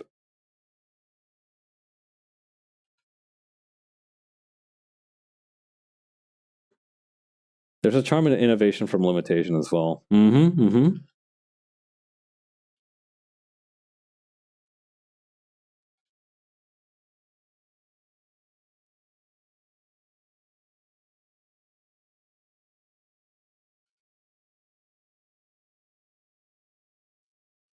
Everybody likes that kind of underdog story.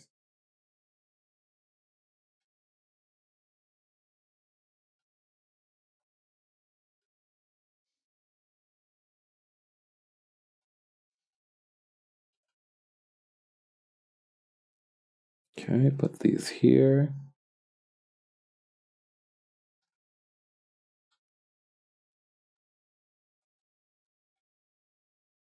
Put this here.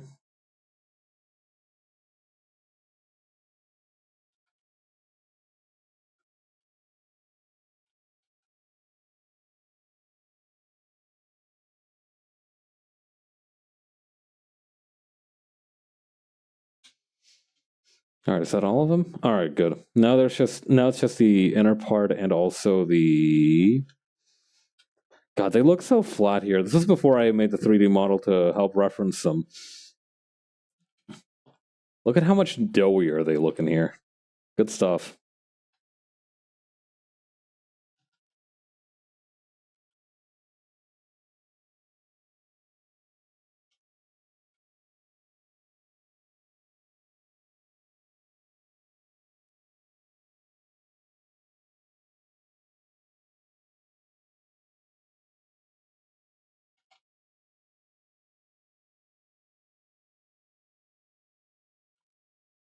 Okay, and then over here.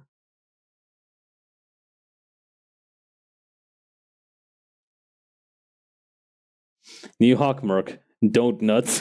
All right, that one made me laugh. That's a good one.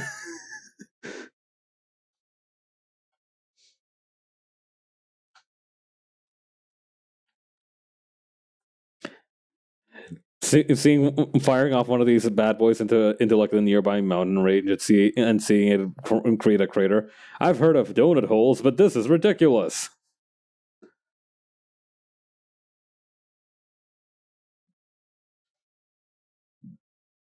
Whenever I get like a craving for donuts, I remember that like literally all the places here which do like decent donuts are either Tim Hortons or like an actual like nearby donut place who definitely overcharges a little bit.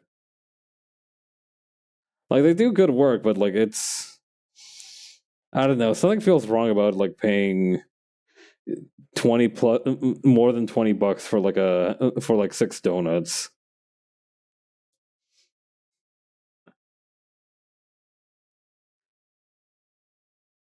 I feel like it's very perverse whenever you put a large price tag on stuff that's not supposed to be like on stuff that's supposed to be junk food because I feel like if it is going to take away from my lifespan the way it does with its sodium and calories and sugars and fats, it should at least not be too expensive.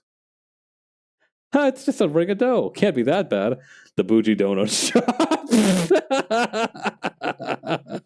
That is such an insanely funny use of the smug sun emoji.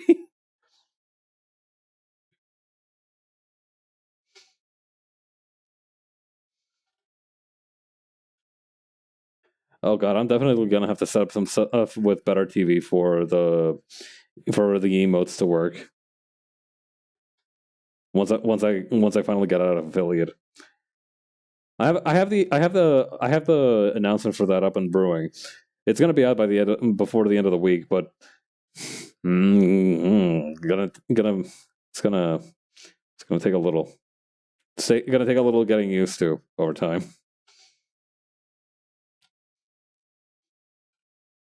It's gonna be worth it though. Trust.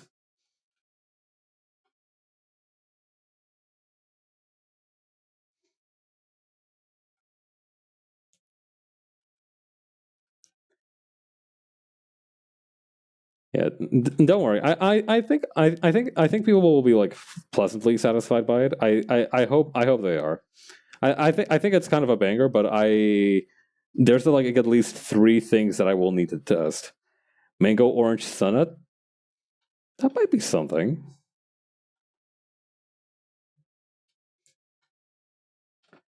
I don't know. The problem is, I feel like the sun. If we make like a food item based on the sun, I feel like it would have to be like a cream filled donut of some kind, because otherwise, you can't get their stupid smug face in there.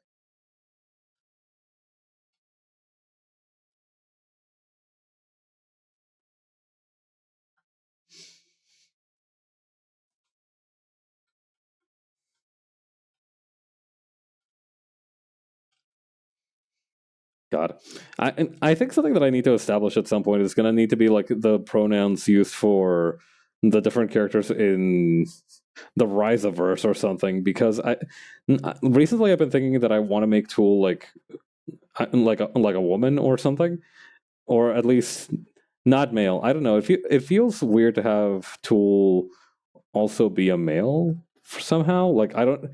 It doesn't fit. It doesn't fit their vibe.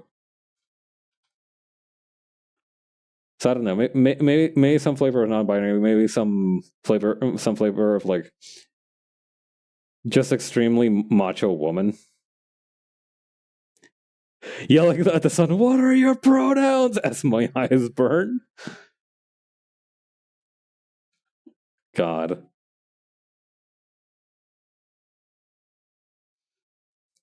Gender fluid. Did it? What? How did it? Wait. How did it? How did it censor the first half of gender like that? Why did it censor the first half of gender like that? Was that intentional or was that like? Is that just like? Yeah. Oh. It was a bit of a typo with the gender. Okay, I see. G.ender. Logging into my fucking gender.com profile.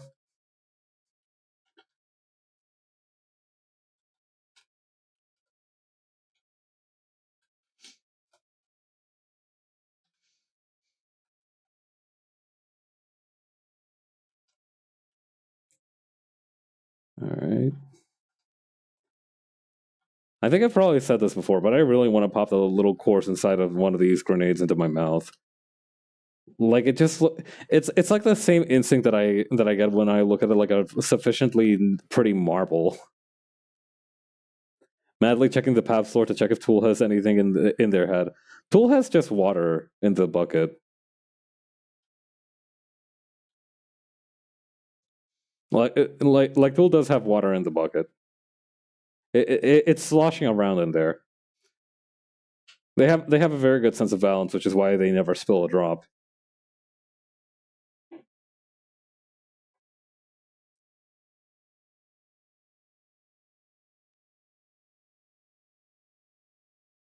All right, is this from? Okay, that's like permanent. Okay, gender butch. I think that's the way to go. Honestly,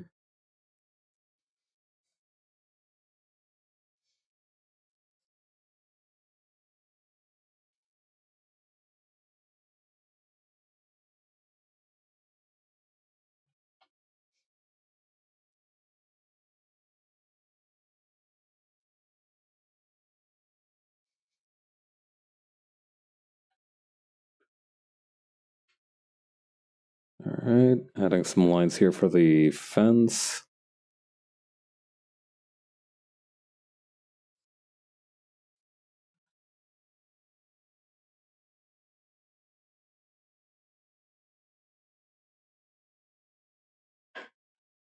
There we go. I also do have an idea for what Tool's human form is going to look like, and unfortunately, they are going to have they are they are probably also going to be like very pale.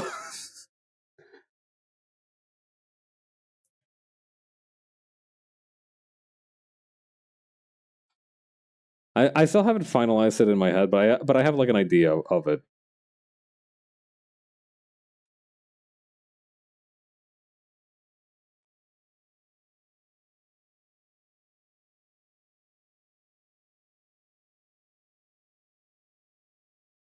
Okay.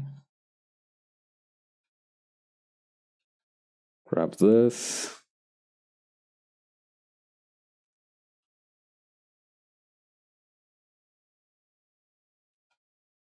Huh, wait a minute.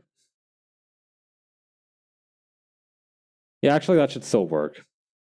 I was worried for a second that the light wouldn't work with the light coming in from this direction with Hawk and Horatio, but I think if I do a couple of additional little twists here and there, that should help me even everything out.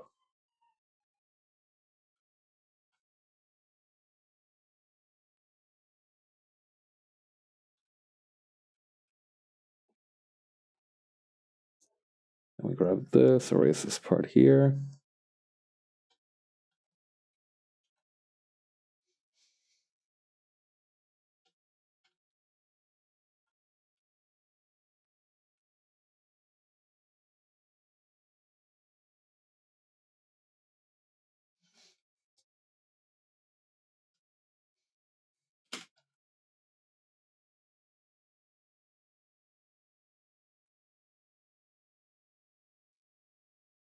But yeah, the main reason that I wanted to do something with Tool's gender in particular is because I feel like if it's all just dudes running around, it feels a little weird. Like, yeah, Tool is basically like my clone or something, or like my evil twin or something. And yes, Tool logically might be male, but like, I don't know. It's kind of boring to just have everybody be the same gender all the time.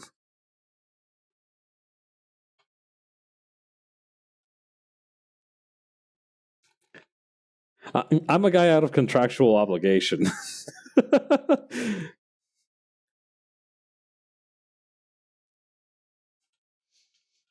Tool can do whatever they want with their gender. The only reason that there aren't more female characters in the universe is in like the lore in my lore is because I am a man, so like so right now it's just like me, Tool, Rice Beast, and the Sun. Does Rice Beast's gender I feel like is maybe irrelevant. The Sun the Sun doesn't really have a gender because they are more like of an entity thing, and so that just kind of leaves me and Tool to have like a genuine elected gender.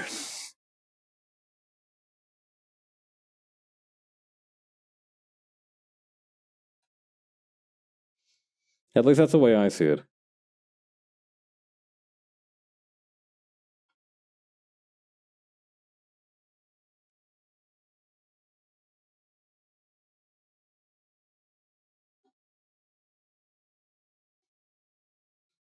Okay, grab this.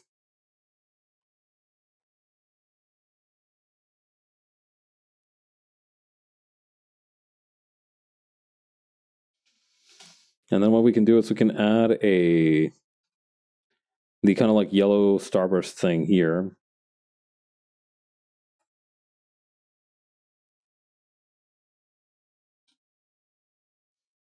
To kind of show that's the inside of the room. Where is oh hang on.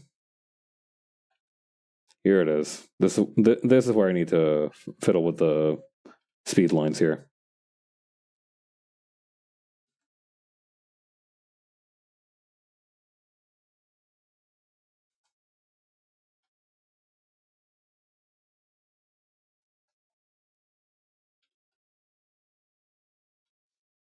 Conducting an experiment. Have you played The Beginner's Guide, game from the creator of the Stanley Parable? I have not.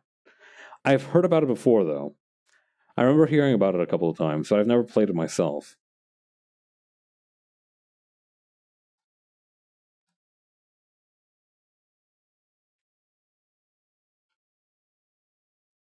Initially, I confused it for like this one web comic that was like a Homestuck fan comic. Like it used the same format as a Homestuck comic called I got like the Beginner's Guide to the Universe or something, and that was a pretty decent one. New guinea pig. Oh, I feel like I've activated a trap somehow. But yeah, I haven't played that game. It sounds interesting though. Like if it's from the creators of the Stanley Parable, I trust the vision.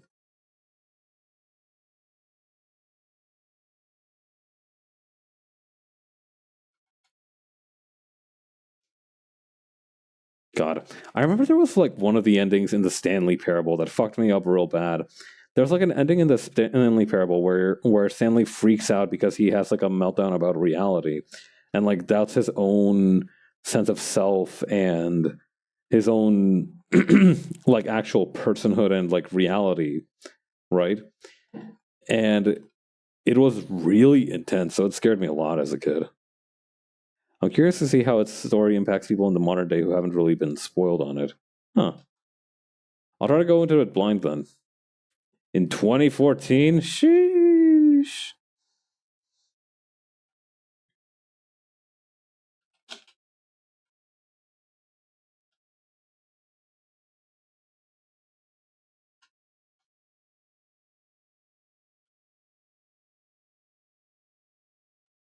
Oh, I see what's wrong here. I need to...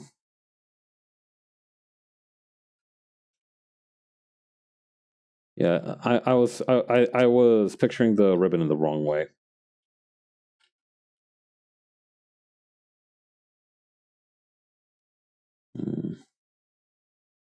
2014, eh? God, what was even happening in 2014? It was such like a relatively innocent time, because I feel like 2013 some major shit went down. 2014, I feel like nothing much happened. 2014 feels like an Adventure Time kind of era year. I don't know how to describe it. How else to describe it? I feel like people were still watching the regular show and Adventure Time at that time. That that's my new dating system. Before Adventure Time, after Adventure Time.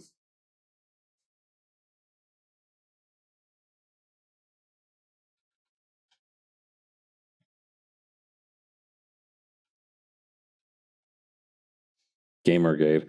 That's when that happened? Shit.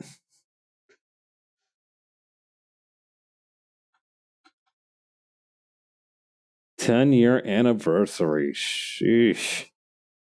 What a mess.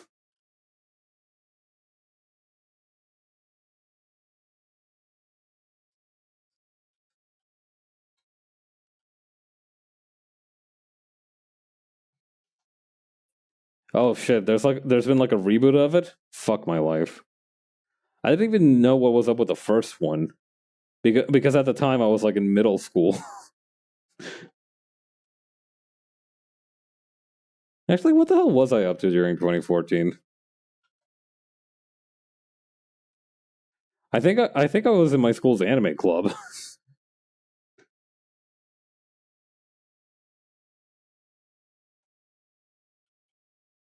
Yeah, that sounds. I think that was kind of like an anime club esque kind of year for me.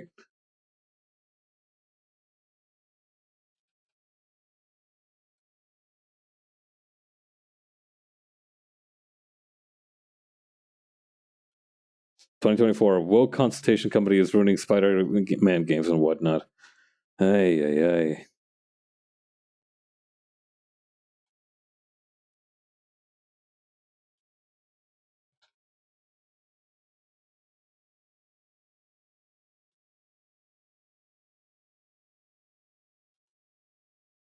Yeah, it doesn't sound like it's worth anybody's time, to be perfectly honest. It's not a bad thing to be abreast of internet drama, right? Because like then at least you have like some context for like what some random people are talking about. But I don't know, some of it can be just a real test of like how much how much of your time you're willing to fork over to stay up to date with recent events.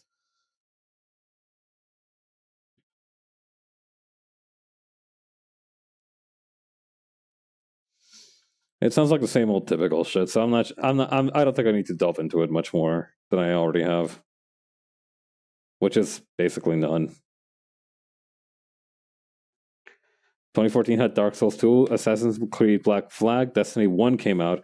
That might be something. I remember people really liked Black Flag. I don't know. I feel like for once the Assassin's Creed fans won that year. Dark Soul. There's only one despite it being Dark Soul 2. Oh. Huh.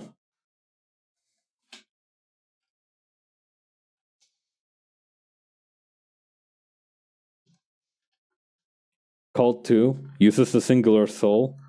Are they stupid?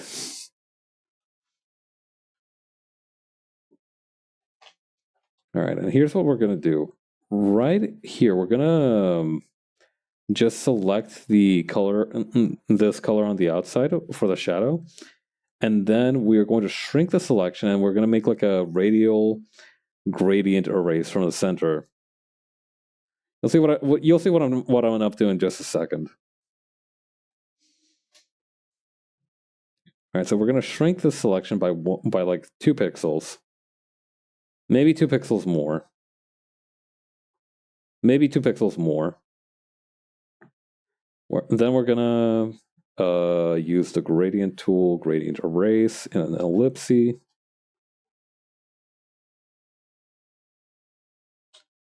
on. Let me get like an actual ellipse in here. Kentucky Route Zero was on episode 3 at the time. Experiencing Kentucky Route Zero in real time as it releases something I missed out on. Is it a good game? I feel like I've heard of it.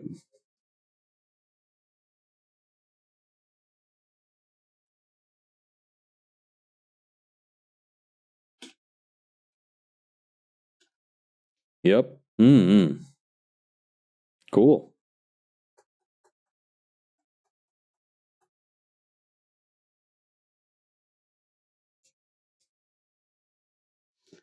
Maybe I can just grab the very edges of it and do some soft spray.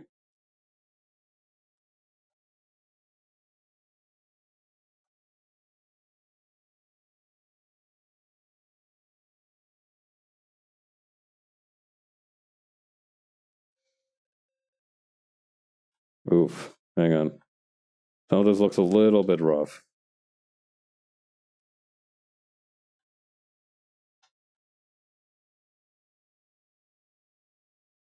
The two big indie games that I remember from like way back when were I feel like I've heard of Kentucky Route Zero, so that might be one, and the other one was Firewatch. I remember everybody was talking about Firewatch back when that thing came out. Magical realist adventure game. Okay, I gotta tap in. That sounds like my shit.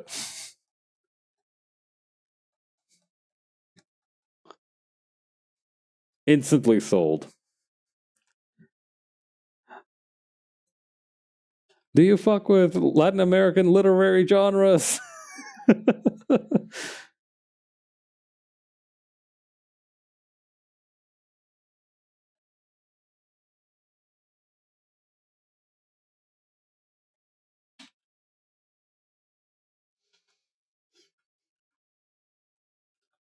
That sounds fascinating, though.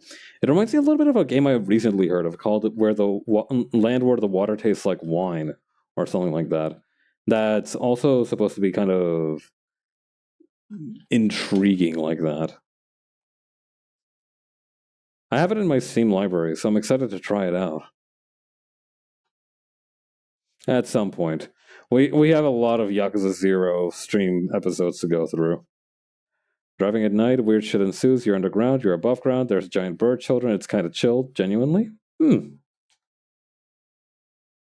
Giant bird children. I've seen one of those on Sesame Street.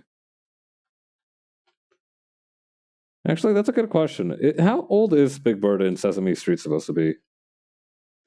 Oh yeah, Adept. Where the water tastes like wine is great. I remember hearing somebody on Tumblr hype it up a while back, and that's what kind of put it on my radar.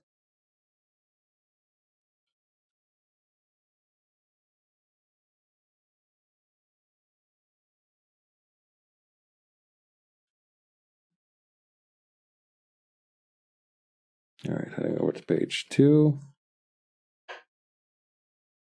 Might have been Corgi, can't recall.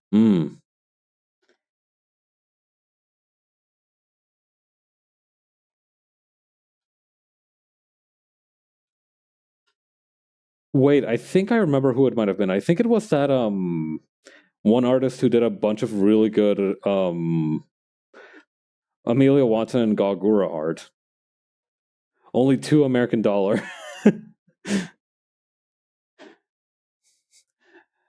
We used to be able to buy full day worth of hamburger for $2 American.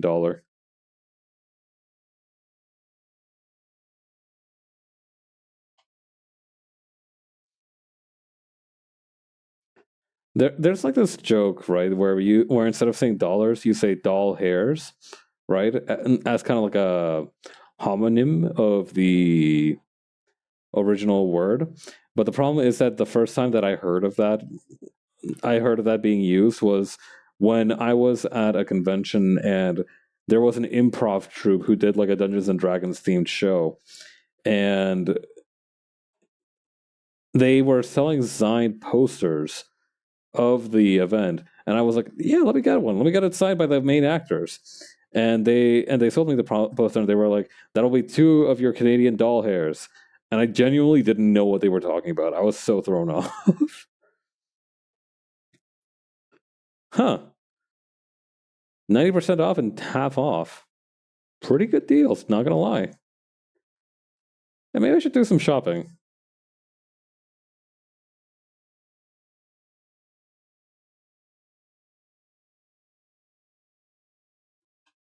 Thankfully, I managed to recover from that awful gaffe by complimenting the actor's beard, but like it was definitely a harrowing moment.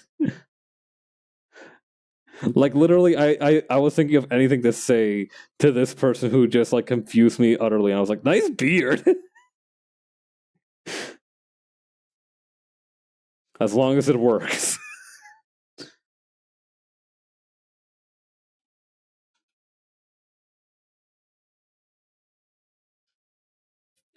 Oh no! All right, so smallish problem. I may have forgotten the existence of a building that's supposed to be like right next to these tents on this page, but I think I can recover.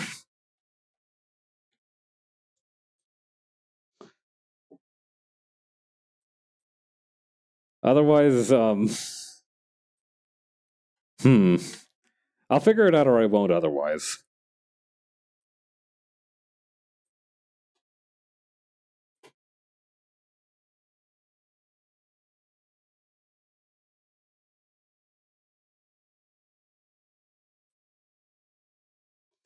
I'm hoping that I can just resize Hawk and Horatio to avoid having to show it and avoid having me so much empty space. I think I can. I think I might be able to get away with it, but maybe not.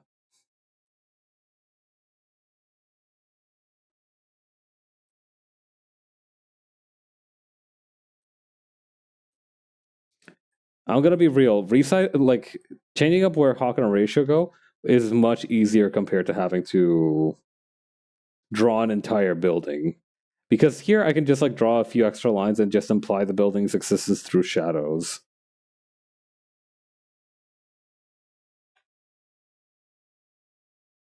Actually, I could probably still do that. Hang on. Let me see. I might be able to do something really funny. Let me try something. All right. So, okay, it's this panel. Where would this be?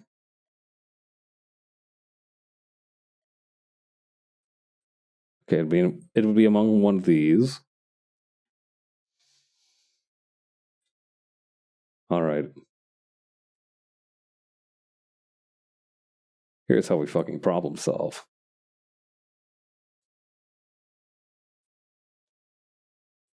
Okay, don't grab it. I need to like grab every. Actually, you know what? I'm just gonna grab all of this and then just erase as needed.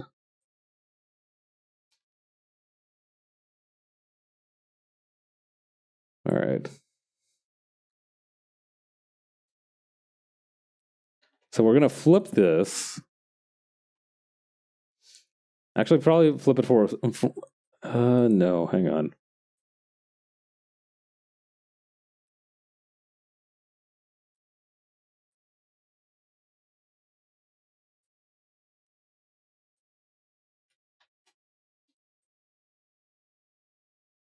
God, I hope this works. I don't think this is gonna work. Actually, hang on. But that's fine. I have a scheme. I have an idea in mind. We don't need to draw the back half of it so much. Okay, so let me crunch the numbers here. All right, so it's about like I'm gonna say like maybe half a tenth width away from the first tenth. So that would start. Um. Hmm.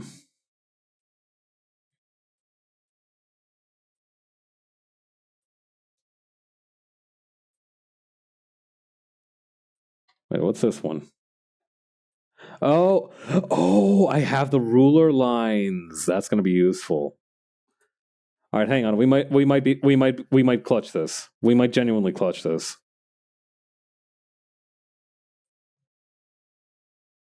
All right.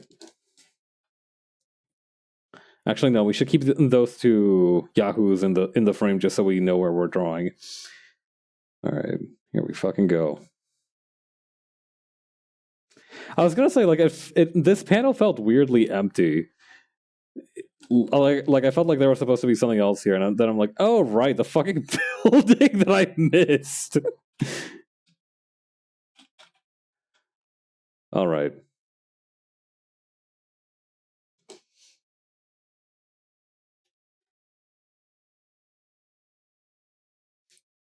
Let me take a snapshot of this sucker so I have a good eye on it.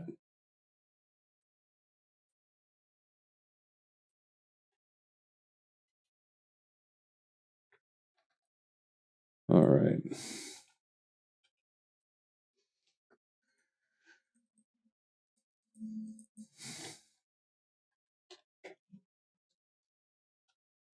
Okay, then put this over here. No, it would have to be a little bit further up, actually. Leave empty layer. Because you can see that it's a little... Yeah, sometimes you forget a small character detail, sometimes you forget entire buildings. That's just how it goes. You understand. Okay, so it's actually a little bit shorter, so maybe we are fine. Maybe just a little bit further up. So maybe around here.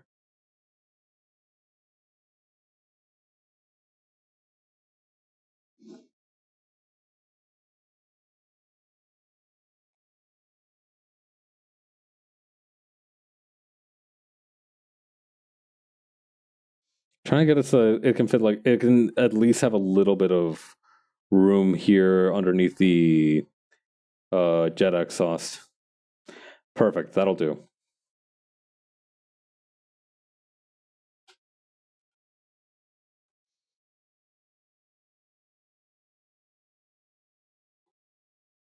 Okay, then we can just have this like this. Maybe a little bit higher on the second roof, because then we might avoid a tangent with Horatio's little fat fold here.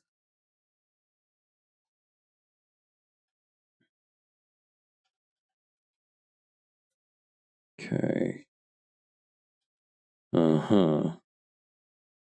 It's got a straight line down the middle. Kind of a secondary line here.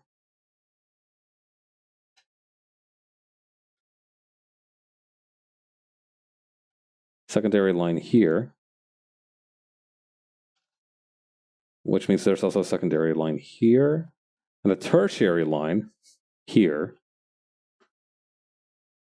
Then just before the first roof, there's like another thin line. And between then and there, I think there might be like something in the corner, but that we wouldn't be able to see that. All right, we might actually be fine. I may have just panicked a little bit, as I am wont to do when, you know, the thing at stake is an entire fucking building. But this is fine. We can still clutch this. I will say that the one thing that I am still missing, I think, is maybe a building, an extra little line right here for this red strip going down the side. Oh, what a relief that I don't have to redo everything, though. Oh my gosh, could you imagine? Oh, that would have been embarrassing. No, instead I just had a small moment of panic about it, and now we're cool. It's good to have moments like this. It humbles you in a way that very few things do. It kind of reminds you that you're not the boss around here.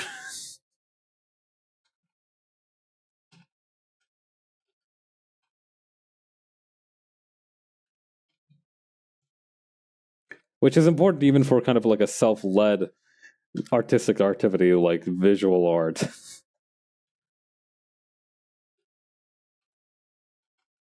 That was the wrong color.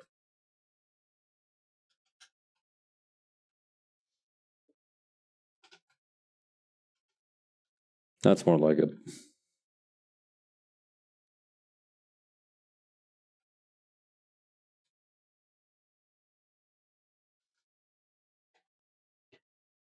And you know what? For the hell of it, I'll add the little squares here. Why not?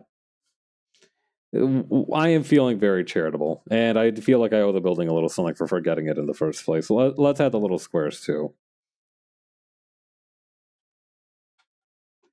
May not to the same extent of detail, though.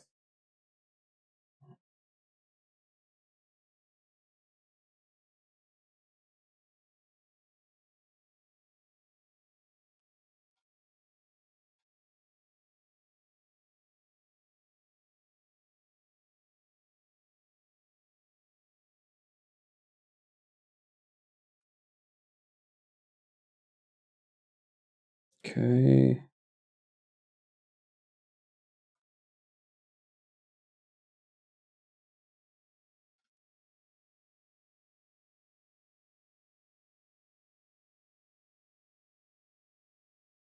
Okay.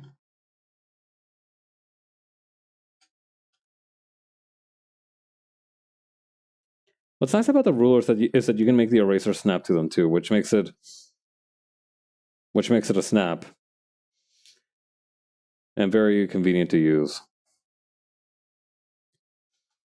I'm very grateful for the person who posted the tutorial on how to make a perspective grid like this. In Clip Studio Paint, it's actually very easy to do it because what happens is that you can just plonk down a 3D object anywhere, make it face the way you want it, and you want the perspective lines to go, and then you can just remove the 3D object and have the perspective grid set out for you.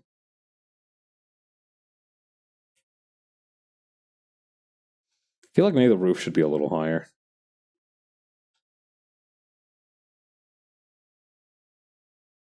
Yeah, it could be a little higher. Why not?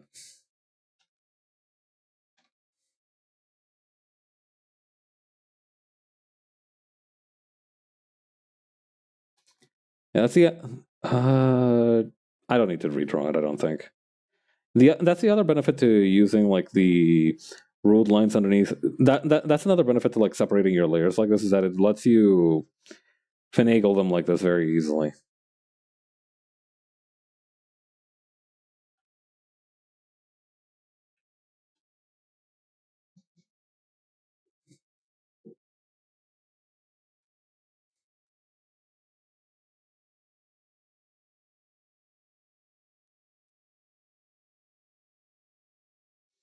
Although sometimes you do get still a little bit of an error like this.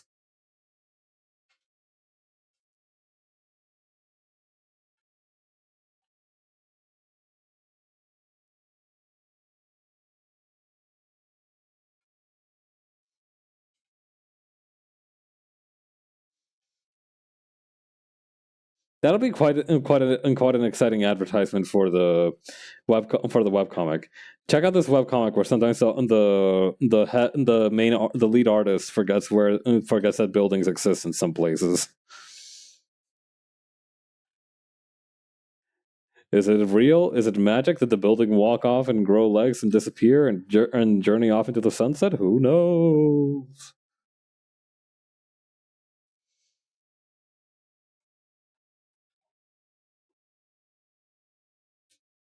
All right, let's get rid of the ruler for a moment.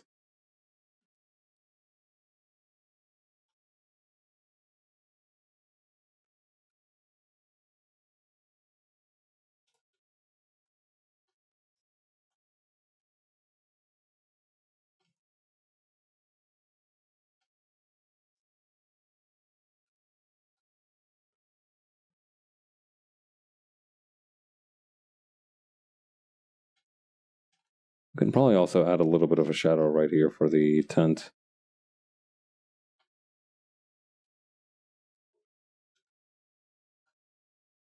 All right, now we should be good. Oh yeah, that definitely I really like what it adds to the panel too. I don't know, it felt like there was just way too much purple surrounding these dorks.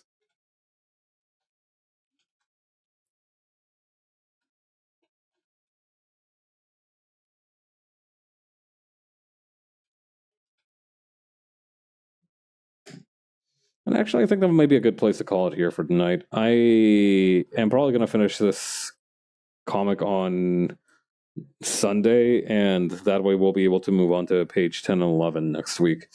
Just shading those out, and then I think it might be the final sprint of the pages, which will probably take us into April. But yeah, thank you to everybody who stopped by. Thank you again to Jupiter for the raid.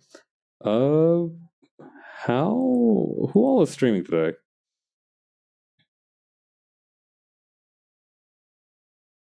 Oh, Bunny is playing Lethal Company, so we might as well go say hi to her.